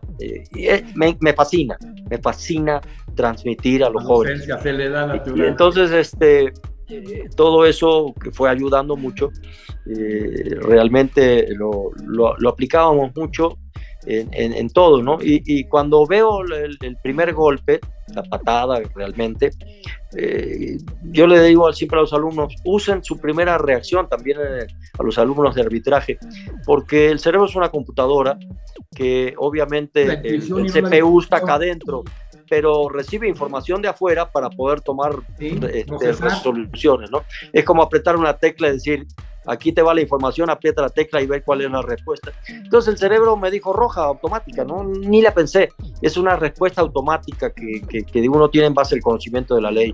Y entonces dije roja, pero empecé a correr hacia Pedro, y empecé a pensar, dije, no, es la final de la Copa del Mundo, nunca se expulsó a nadie, va a cambiar o puede cambiar esto el rumbo del partido, ¿no? Y mejor llego y le muestro una amarilla, pero ya ahí otra vez inmediatamente la memoria de mi padre, cuando él decía, cuando veas una acción donde tengas que tomar una resolución muy fuerte, tómala. No, que no te pese ninguna presión ni de equipo, ni de estadio, ni de camisetas, ni de nombre de jugadores, ni nada, porque definitivamente para eso estás, ¿no? Para eso está un juez. Y no se rompe la imparcialidad, ¿no? O sea, ya con esos factores rompes la justicia deportiva, ¿no? Claro. Y eso es terrible, por presiones o por miedo. Si te pasa eso, mejor no sigas arbitrando. Entonces dije, no puedo traicionar la memoria de mi padre, esto es roja, para mí roja, y se va. Entonces ya llegué al último paso, saco la roja y le dije, Pedro, se va. Entonces se va, lamentablemente. Y cuando me acerco todavía después de sacar la roja con Klinsmann, que le bajan la espinillera y la calceta, pues tenía un tallón de unos 15 centímetros de todo el taco marcado en la espinilla. Entonces dije, qué buena decisión, que no me arrepentí, porque sí fue un golpe muy fuerte. Y así fue también, lamentablemente, también ahí se vino toda Argentina en contra, a decir que era precisamente un robo y que ya FIFA había ordenado, ¿no? Como si la FIFA dijera quién va a ser un campeón del mundo. Pero definitivamente fue un momento muy difícil, pero creo que para eso se prepara uno, para tomar decisiones difíciles, y no me podía hacer para atrás. No había forma que emocionalmente, mentalmente me pudiera hacer para atrás, aunque sí tuve en un momento la reflexión de querer hacerme un poco para atrás de la primera decisión. O sea, a final de cuentas se pita la final, un logro impresionante para el doctor Edgardo Codesal y para México, un orgullo, un árbitro que pita la final. Estamos viendo lo complejo que ha sido, ahora más conociendo estos antecedentes de que un árbitro americano pudiera pitar una final, y da mucho gusto. Yo creo que vamos a sacar la oportunidad para tener después otro programa, porque es un propedéutico hoy con lo que hemos tenido con el doctor Edgardo Codesal. Me da muchísimo gusto. Doctor, un sinnúmero de cargos a nivel nacional, internacional, medios de comunicación. Vamos a dejar después platicar para manejar una segunda parte, vale la pena. Y de verdad que este tema de conocer cómo se vincula el derecho, o sea, lo que es el tema de la autoridad, hablar de derecho constitucional, administrativo, técnica legislativa, todo este tema que maneja usted, de la interpretación auténtica, todo lo que tienes que hacer, maravilla, porque ahí te das cuenta, en primera, lo que es un árbitro. Todo el mundo llega y sabes de antemano, como decía usted, que un árbitro luego a golpearlo porque es figura de autoridad. Luego te tienes que súper preparar, independencia, imparcialidad, todos los elementos propios que se tienen que dar, por ejemplo, a la magistratura constitucional, el tema incluso de los jueces de cortes, esas son aplicables aquí al caso concreto. Conocer la regla, pero ir más allá, no aplicar mecánicamente, como dice el doctor, sino ir a los aspectos de interpretación, y que a final de cuentas siempre va a haber un perdedor y va a estar pues conflictuado, ¿no? Pero se llega a una final con base a un trabajo histórico que tienes en tu país, luego lo que vas haciendo y desarrollando a nivel internacional, y al final en una competencia tan importante, la más importante que se da en el mundo, como es un mundial con una convocatoria macro, a nivel de gente que la va a visualizar, pues qué importante es haberlo hecho. Yo creo que esa es una de sus mayores satisfacciones en el ámbito profesional, específicamente dentro del campo de fútbol, ¿no, doctor Codesal?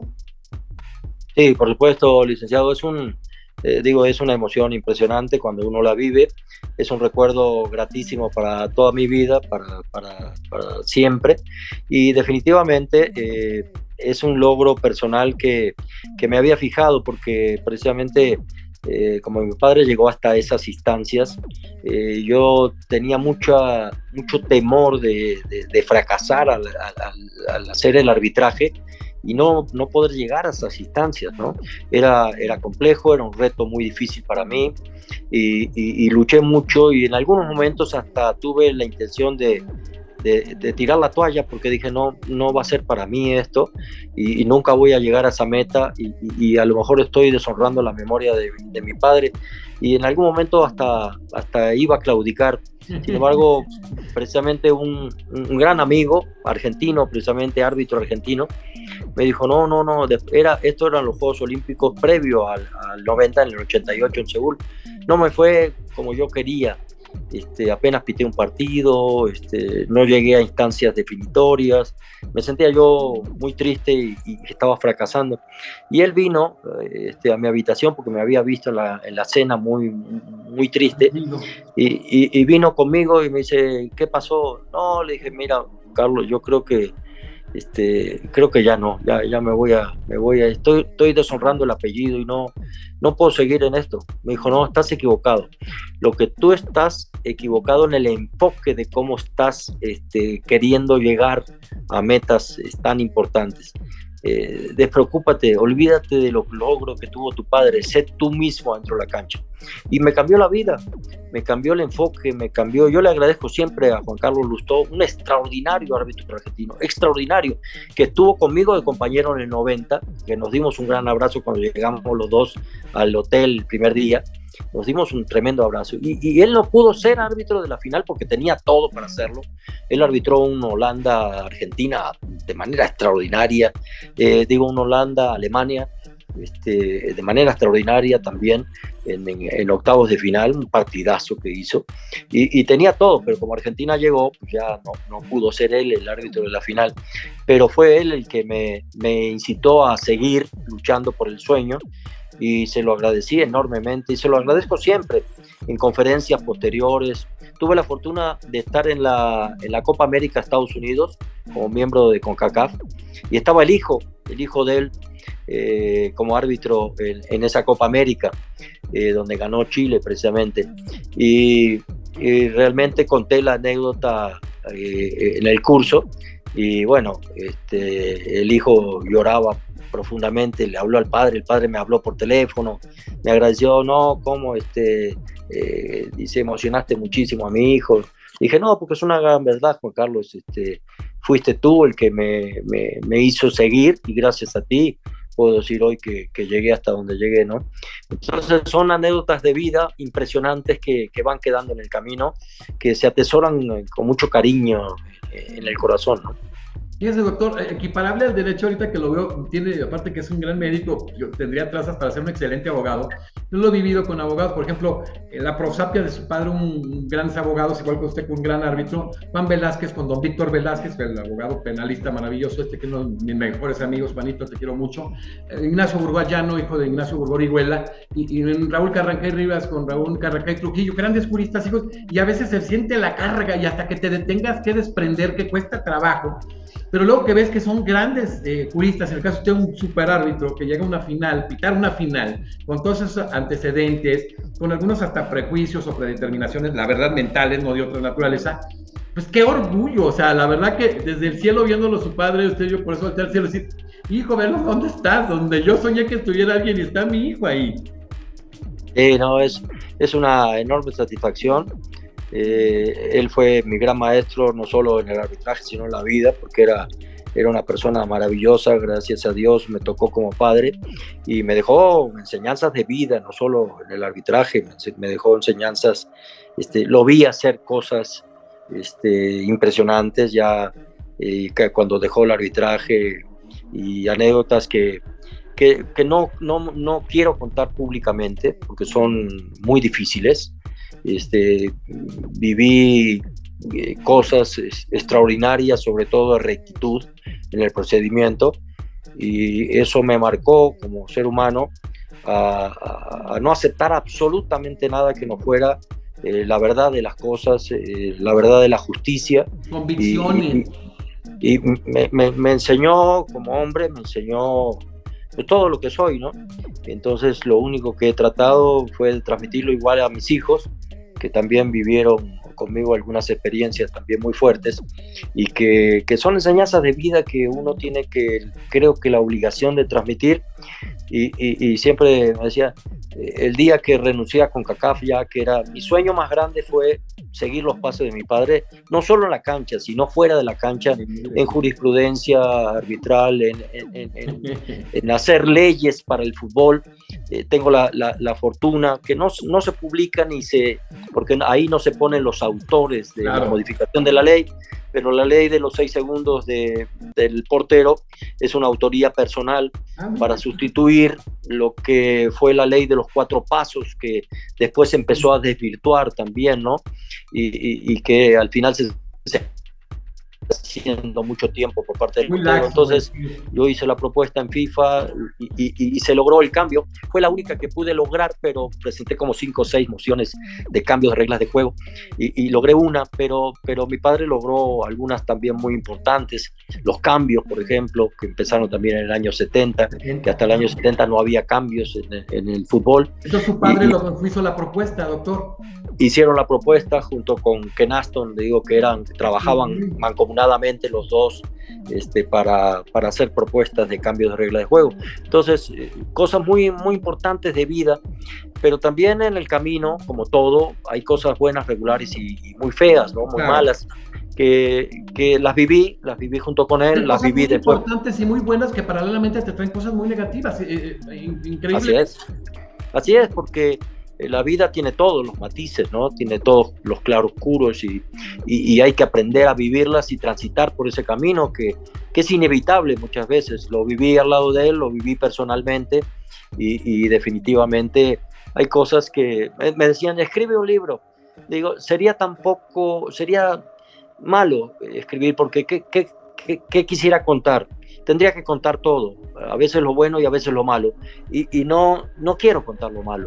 Lo malo me lo guardo, fueron enseñanzas de vida, pero quiero contar solamente lo bonito, lo bueno que es que el fútbol, el deporte y el arbitraje. Pero sería importante, doctor, valdría la pena con toda la experiencia de vida, con todo lo que ha logrado, en los aspectos positivos, o sea, valdría mucho la pena. Puede ser, pero visto desde ese enfoque sí es diferente, pero sí son momentos difíciles, momentos tristes, momentos feos. Y hay cosas que uno, yo creo que uno que recibió tanto del fútbol, esta oportunidad de inclusive conocernos a través del Zoom y de conocer tanta gente en el mundo, tanta gente buena también en el mundo, que es una fortuna y que creo que uno no puede ni debe decir cosas, sobre todo las más difíciles, las más feas, porque estaría como ensuciando un poco este deporte que es maravilloso, ¿no? Y como toda la vida hay de todo, ¿no? Hay gente buena, regular y mala, también metida en el propio fútbol, pero yo prefiero destacar a la gente buena. Necesaria también, o sea, tiene razón. Sí, yo creo que lo que llega a manchar no vale la pena. Hay que destacar las cosas positivas, las cosas buenas, las cosas memorables, las cosas que alegran el corazón y alegran la vida. Y lo otro, pues tomarlo y saber que existe y tratar de desecharlo. Y yo por eso dejé CONCACAF, que era a lo que iba. Dejé CONCACAF y le dije al secretario general en ese momento de la CONCACAF, le dije, me voy de algo que nadie se va. Todo el mundo quiere estar acá adentro, todo el mundo quiere estar en la FIFA, todo el mundo quiere trabajar en el fútbol, porque además vas a cualquier país, te reciben de primera categoría, viajas como rey, te atienden como rey, vas a los mejores hoteles, a los mejores lugares, conoces a gente de mucha jerarquía, conoces presidentes, conoces al Papa, conoces a todo mundo. Entonces el fútbol te da cosas maravillosas. Abre puertas. me voy, ¿sí? Me voy por una simple y sencilla razón, no puedo seguir trabajando al lado de ustedes. Y me dijo, no, me tienes que justificar por qué. Le dije, te va a doler porque tú estás involucrado, te va a doler. No, dímelo. Le dije, mira, te lo voy a decir con todas las palabras, me voy porque ustedes son unos ladrones, ustedes le están robando al fútbol y no es justo, ¿sí? Porque tú inclusive ni siquiera nunca jugaste fútbol, no sabes lo que se siente, lo que a veces se sufre para llegar a una posición y ustedes muy cómodamente, tú y el presidente de la confederación, están saqueando el fútbol y yo no puedo permitirme estar al lado de ustedes y que ustedes, como he sabido, usan mi nombre para ciertos cobros que yo ni siquiera he participado. Eso es muy duro y muy difícil y no lo voy a aceptar nunca y por lo tanto renuncio a una posición que quiero por tradición, por mi padre, por su memoria, por mí mismo, que me fascina esto, sí. y por algo que adoro estar en ese lugar, ¿no? Cuando yo llegué a la comisión de árbitro de FIFA y te ponen en la solapa del traje, te ponen un logo que dice FIFA, nada más las letras que dicen FIFA en oro, y me lo puso el presidente Blatter en aquel momento y me dijo, tienes que sentir esto como un verdadero orgullo porque en esta misma silla se sentó tu padre a hacer por el fútbol. Y fue también un momento muy emocionante de mi vida y yo quería muchísimo estar ahí, no quería dejar eso, pero esos conceptos de rectitud, de honestidad que él me forjó, me obligaron también a irme, me obligaron a separarme, a irme. Sí combatí primero, y él me decía también algo, mira, si quieres cambiar algo tienes que cambiarlo de adentro, de afuera no lo vas a cambiar nunca. Y fue otra gran verdad de vida que él me enseñó, porque de afuera, a pesar de haber renunciado, de afuera nunca lo pude cambiar. Sí luché por que fueran destituidos y después ya el tiempo se encargó y gracias a Dios también el tiempo pone a cada quien en su lugar, que es otra cosa que decía siempre mi papá. A la larga vas a ver que los hombres que actúan mal, tarde o temprano caen. Y sí, terminó el secretario general y el presidente de la confederación terminaron muy mal, perseguidos también por la justicia, por todo lo que pasó. Por eso lo digo, porque lo hicieron público otros, esa parte de la vida, no la divulgué yo porque nunca lo hice público, se los dije personalmente, pero no fui a ningún medio a decir, no, que son esto o tal por cual. El tiempo se encargó en una investigación que hizo el FBI de mostrar que yo tenía razón en ese aspecto, ¿no? Y no fui yo también el que ensució todo eso, sino que fue una investigación ya de la justicia civil y penal, ¿no?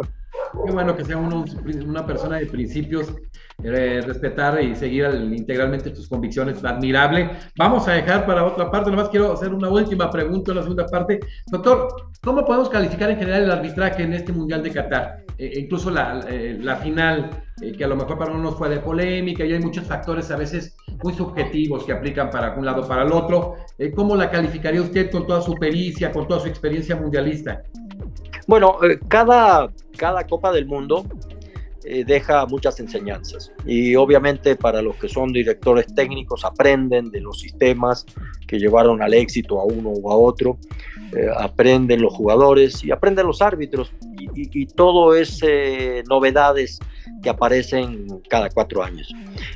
Las novedades del arbitraje fueron el fuera de lugar semiautomático, que no comparto mucho, porque ¿qué dice la ley? La ley dice que es extraída del rugby, es la única ley que el texto íntegro de esa ley está extraída del fuera de lugar del rugby, que dice que ningún jugador podrá estar más cerca de la línea de meta adversaria que el balón en el momento que es jugado o tocado por un compañero. Y el pase para adelante, a pesar de que en el rugby haya 8 o 10 jugadores, atrás del jugador que está adelantado supuestamente, pues lo marcan como fuera de lugar porque no se puede pasar el balón para adelante. Por eso en el rugby se pasa siempre para atrás y es un lío llegar hasta la meta, pero bueno, es otro deporte. Pero el texto de la ley sale de ahí y entonces es para evitar que un jugador en fuera de lugar saque una ventaja desleal hacia los demás por pararse allá en una posición ilegal. Y entonces realmente 3 milímetros son una ventaja desleal? Y esa es la pregunta que yo sí me hago y le hago al mundo del fútbol, porque si lo vamos a hacer milimétrico, no me doy cuenta literalmente cuál es la ventaja en 3 milímetros, ¿no? Pero bueno, hoy ya los sistemas automatizados lo dan.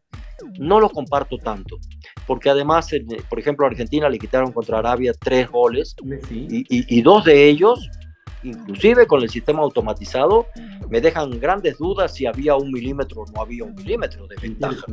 Y entonces eso me deja inquieto en materia de los avances de este mundial. La tecnología, ¿no? Que parece que es avance, pero a veces parece que es una involución, la verdad. A mí sí me deja muy inquieto. Y por otro lado, como todos los mundiales, la FIFA siempre hace estadísticas de todo, como todos los aspectos del mundo y todas las empresas del mundo se manejan con números, y siempre dice que en un torneo de tantos partidos, 64 partidos, entre el 5 al 10% de los partidos tienen errores arbitrales, ¿no? Y es parte del trabajo del ser humano. Por eso quieren que a través de la computadora evitar que eso suceda.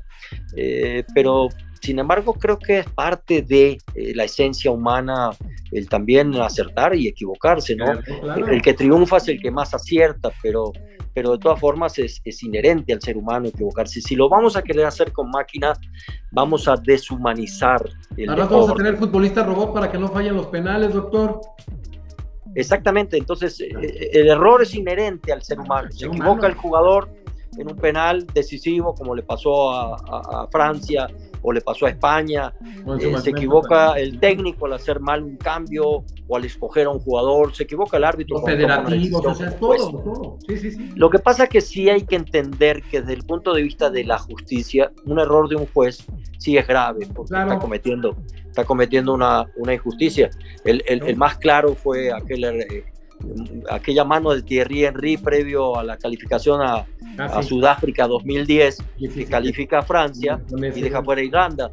Y sí es terrible, porque le quita la posibilidad a los jugadores irlandeses y a la Federación de Irlanda de ir a un mundial que se lo habían ganado adentro de la cancha, y por un error humano se queda fuera.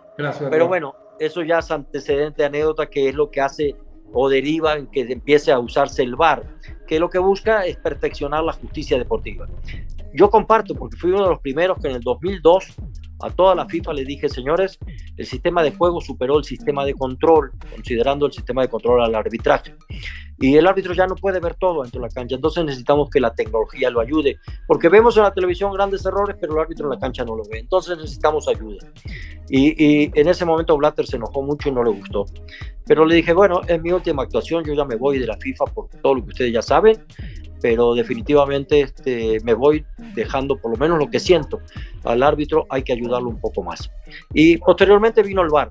Yo comparto mucho el VAR, porque el VAR nace con ese espíritu de solucionar o solventar un error grave y manifiesto de un árbitro para corregirlo a través de la tecnología. Eso sí lo comparto, porque es un criterio de justicia.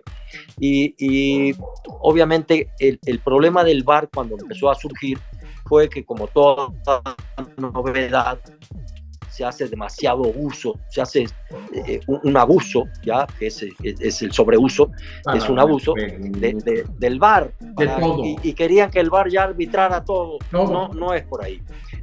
Es para ayudar al árbitro en aquellos escasos errores graves, además. Debe ser excepcional, ¿no?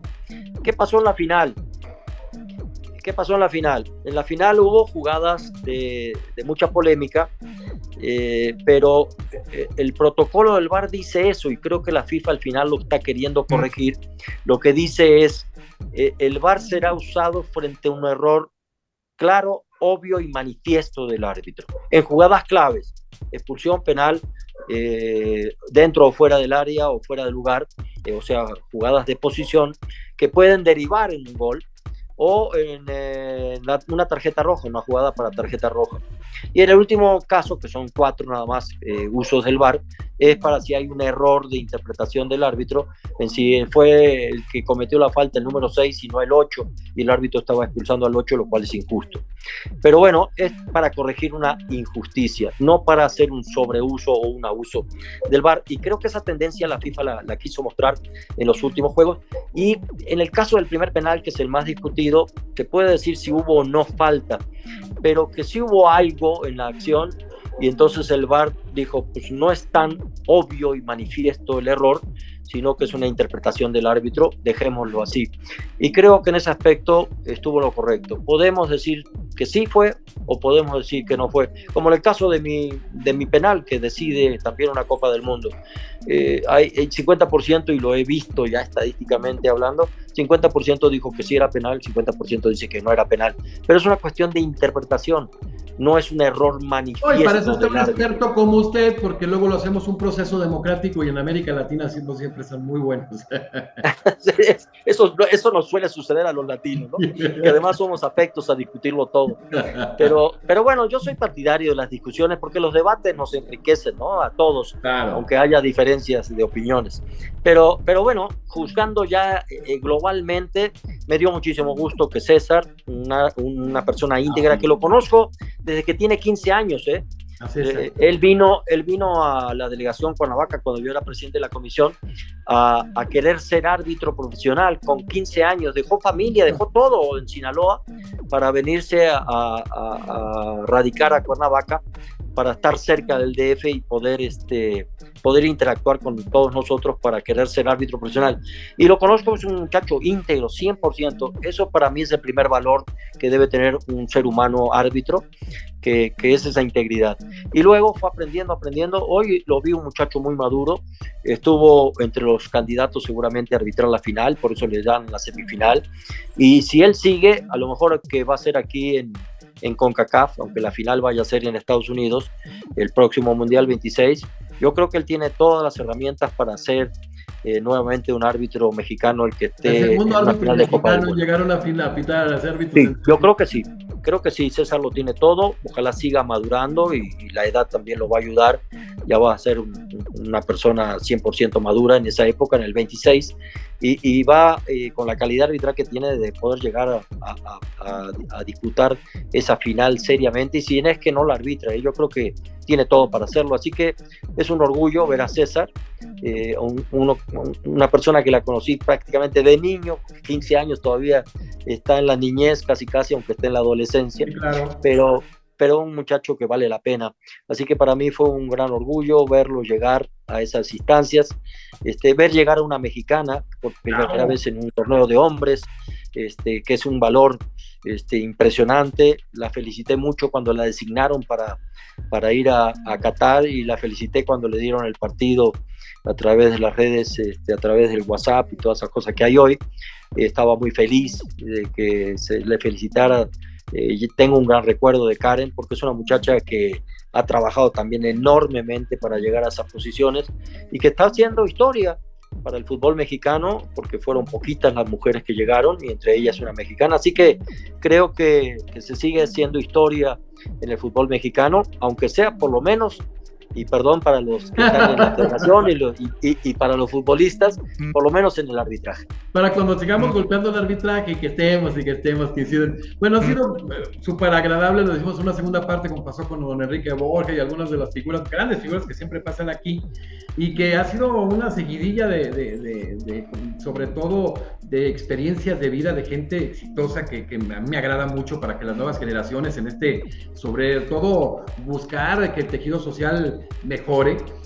Pues ya pasó David Toledo, las últimas, el multicampeón, Oscar Córdoba, que fue un hombre emblemático con Boca Juniors, con la selección, el Guillermo el Caballo Cosío, Raúl Servín, que llegó al quinto juego, no sé por qué lo andamos buscando todavía, Gilberto Yerwood, que es el mejor jugador hondureño en la historia, Claudio Jara, mundialista en el 90 con Costa Rica, Víctor Rangel, que estuvo en el mundial del 78, Jaime Villegas de Honduras del 82, ahora tenemos al doctor Codesal, viene Miguel Herrera, viene Emilio Maurer, Leonel Álvarez, viene René Valenciano, el Paquete Gra, siempre personajes que nos dejan huella, pero sobre todo que entendamos la trascendencia que tiene el deporte sobre todo como un fenómeno social tan importante, como un fenómeno de masas, como un mecanismo de prevención del delito, como un tema de desarrollo de valores, como un tema de salud, de vida, etcétera, y tener a una figura como don Edgardo Codesal Méndez ha sido un privilegio, de verdad, me da muchísimo gusto, un hombre con una cognición en diversos ámbitos muy importante, ahorita estamos platicando materialmente de derecho, y le quiero pedir 3 saludos muy especiales. Primero, de su país de origen, mandarle un saludo afectuoso a un amigo entrañable que le tengo mucho respeto, que quiero también mandarle un saludo a Pablo Ferrari, hablando de rugby, que fue presidente de la Federación Uruguaya de Rugby, miembro del Comité Olímpico Internacional, ministro de Deportes en Uruguay, que nos está viendo. Un abrazo a Pablo. Y a Jorge Chediak, que fue 3 veces presidente de la Corte Suprema del Uruguay y ahora es el fiscal antidrogas, el SAR antidrogas del Uruguay. A don Jorge Chediak y el doctor Edgardo Codesal le podemos mandar un saludo. No, por supuesto, también a Pablo un gran saludo, y a don Jorge pues un saludo muy especial.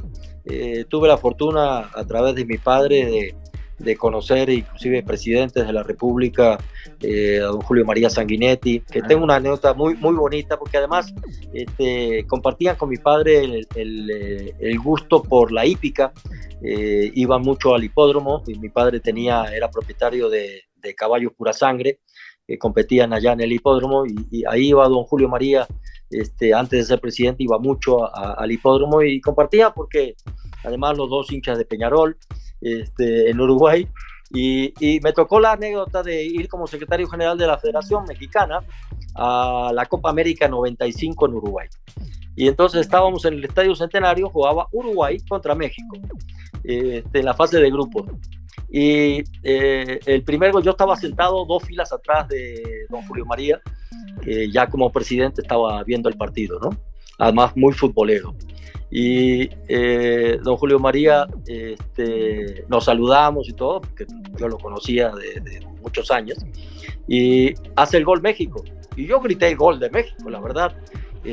Y siempre lo dije, perdón, pero no voy a desconocer nunca mis raíces, pero vivo en México, estoy nacionalizado mexicano, no voy a dejar de ser uruguayo de nacimiento, pero hoy soy secretario general de la Federación Mexicana y defiendo a la Federación Mexicana de Fútbol, y voy por México, aunque sea contra Uruguay.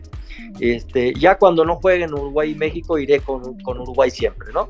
Pero grité el gol, y don Julio se volteó y me miró y se rió. Y cuando Uruguay hace el gol del empate, que al final terminó 1-1 el partido, se dio vuelta y me gritó el gol a mí, ¿no? Y al final terminamos dándonos un abrazo, un saludo y nos despedimos. Pero una anécdota muy, muy importante: Uruguay tiene gente de mucha valía, gente en todas las índoles de la actividad, muy importante, y sobre todo en jurisprudencia, en derecho, tiene gente muy, muy valiosa. Así que un saludo a don Pablo, también a don Jorge, con mucho respeto, y a toda la gente me falta uno, doctor. Seguir. Me gustó mucho cómo vinculó el arbitraje, evidentemente, con el derecho, en temas legislativos, en temas de jurisprudencia, etcétera. Y como es un uruguayo, usted como ya muy buen mexicano, a otra figura para mí que quiero mucho, amigos que quiero mucho, que me toca mucho tirar pluma con él, don Sergio García Ramírez, es Procurador General de la República y expresidente de la Corte Interamericana de Derechos Humanos. A don Sergio, por favor, mi querido doctor Codesal.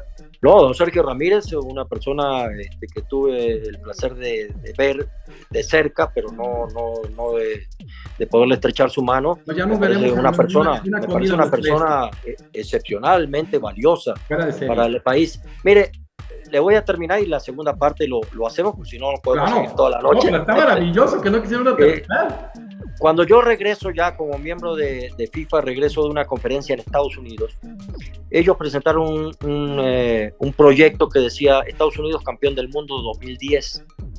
Yo regresé corriendo y les dije, a ver, señores, allá acabo de ver un proyecto y vi la presentación.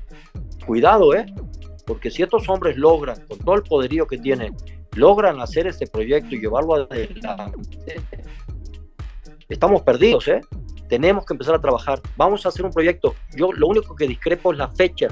Yo no le pondría fecha, pero vamos a hacer un proyecto México campeón del mundo. ¿Por qué? Porque siento que México tiene todo para ser campeón del mundo. Y hoy en día más va a salir un documental donde me hizo el favor Fernando Calife, que es el autor del proyecto, que se llama precisamente, es un documental, porque él es un cineasta, hizo un documental que va a salir creo que ya a la brevedad, que se llama México, campeón del mundo. Interroga a muchísima gente y entre ellas me hizo el favor de entrevistarme justo el día del partido eliminatorio de México-Canadá en el Estadio Azteca. Ahí compartimos la cámara con el Potro Gutiérrez, precisamente, que lo estaban entrevistando. Y bueno, para no hacer el cuento largo, hablábamos de México. Yo le dije, vamos a hacer el proyecto, de verdad hagamos el proyecto. ¿Por qué? Pues tenemos hoy en día casi 130 millones de habitantes aquí, pero 35 millones allá, del otro lado de la frontera. O sea, tenemos una base de 165 millones. Vamos a empezar por edad a quitar quienes no pueden ya participar para ser campeones del mundo. Pero vamos a ir buscando, entre hombres y mujeres, quienes tienen el talento, pero tenemos que corregir también la ley. Y se lo he dicho a muchos juristas y ojalá algún día mi idea haga eco, de que tenemos que cambiar la ley del deporte a nivel nacional. Y eso hay que platicarlo, ¿vale? Sí. Número uno, hay que, a grandes rasgos el proyecto, número uno, hay que quitar la CONADE y hacerla una secretaría, la Secretaría del Deporte, y no solo del fútbol, la Secretaría del Deporte para todos. Y luego, requisito número uno. De Sudamérica, sí, claro. Claro, pero es que uno no inventa nada, yo no estoy... No, pero vale la pena, pero parece negro. Que sí no se conoce aquí, o sea, de verdad. Pero es que hay cosas que no vemos en otros países, no para imitar, sino para tomar ejemplos de lo que funciona en otros lados. España, ¿por qué cambió el deporte? ¿Por qué llegó a ser campeón del mundo en 2010 precisamente, que era la meta de los americanos? Porque cuando le dieron los Juegos Olímpicos en el 88, modifican toda la ley del deporte y en el 92 empiezan a cambiar el deporte ya y lo que hacen es iniciativa privada, gobierno y federaciones, ¿sí? Y las une a las tres en un proyecto extraordinario que yo siempre lo pongo a mis alumnos de la licenciatura de Deporte y Recreación como ejemplo, a estudiar, porque tiene mucho que deberíamos aprender y creo que México debe imitar. Pero otra cosa que debe ser México, me parece a mí, en materia jurídica, es que todas las federaciones, para ser presidente, secretario y vocal de una federación, ya no digamos el tesorero, que es otra función diferente, pero sí los que estén al frente del comité directivo de una federación tienen que ser gente que tenga la licenciatura en administración del deporte y recreación, porque el estudiar, aquellos que tuvimos la fortuna de estudiar, te abre la mente a cosas nuevas, a tratar de estar innovando siempre y de buscar los mejores ejemplos para crecer. Y creo que no es porque hicimos un deporte tenemos el derecho de llegar a administrar el deporte. Es un salto gigantesco el competir a dirigir y tiene que pasar por todo un proceso de conocimiento de administración del deporte, de inclusive hasta de términos médicos donde deben estar incluidos en la licenciatura para entender cómo es la biomecánica de un deportista, cómo es el funcionamiento fisiológico de un deportista y empezar a ponerle ciencia. En México no le queremos poner ciencia al deporte. Mientras no le pongamos ciencia al deporte no vamos a sacar los verdaderos talentos. En fin, sería un programa de 3 horas más. Vamos a hacer algo y vamos creo que tenemos que luchar por eso.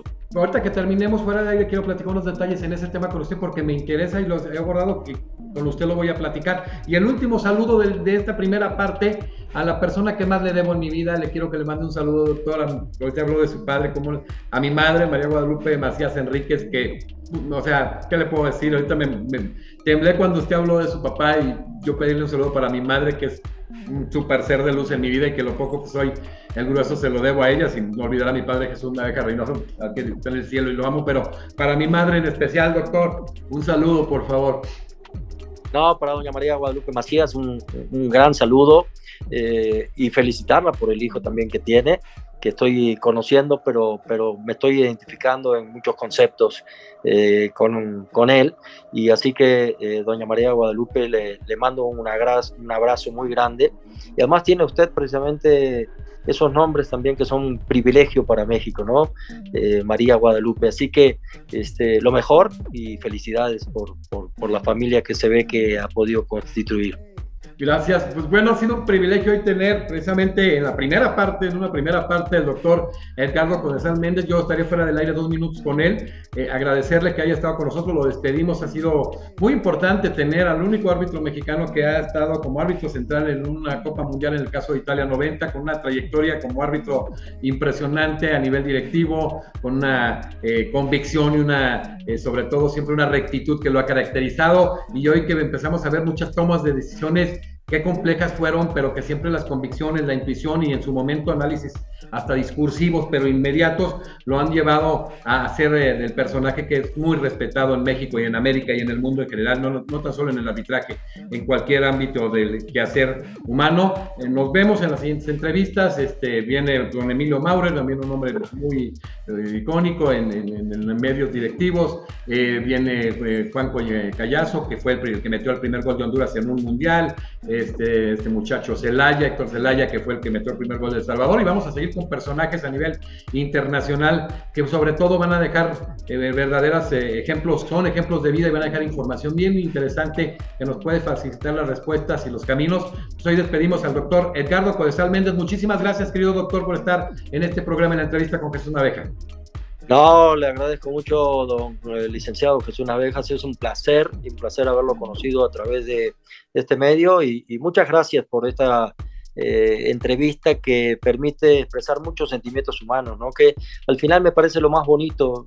Las trayectorias van y vienen, pero creo que lo más importante es lo que somos los seres humanos como tal, y tratar siempre de contribuir con un pequeño granito de arena a mejorar nuestra sociedad, ¿no?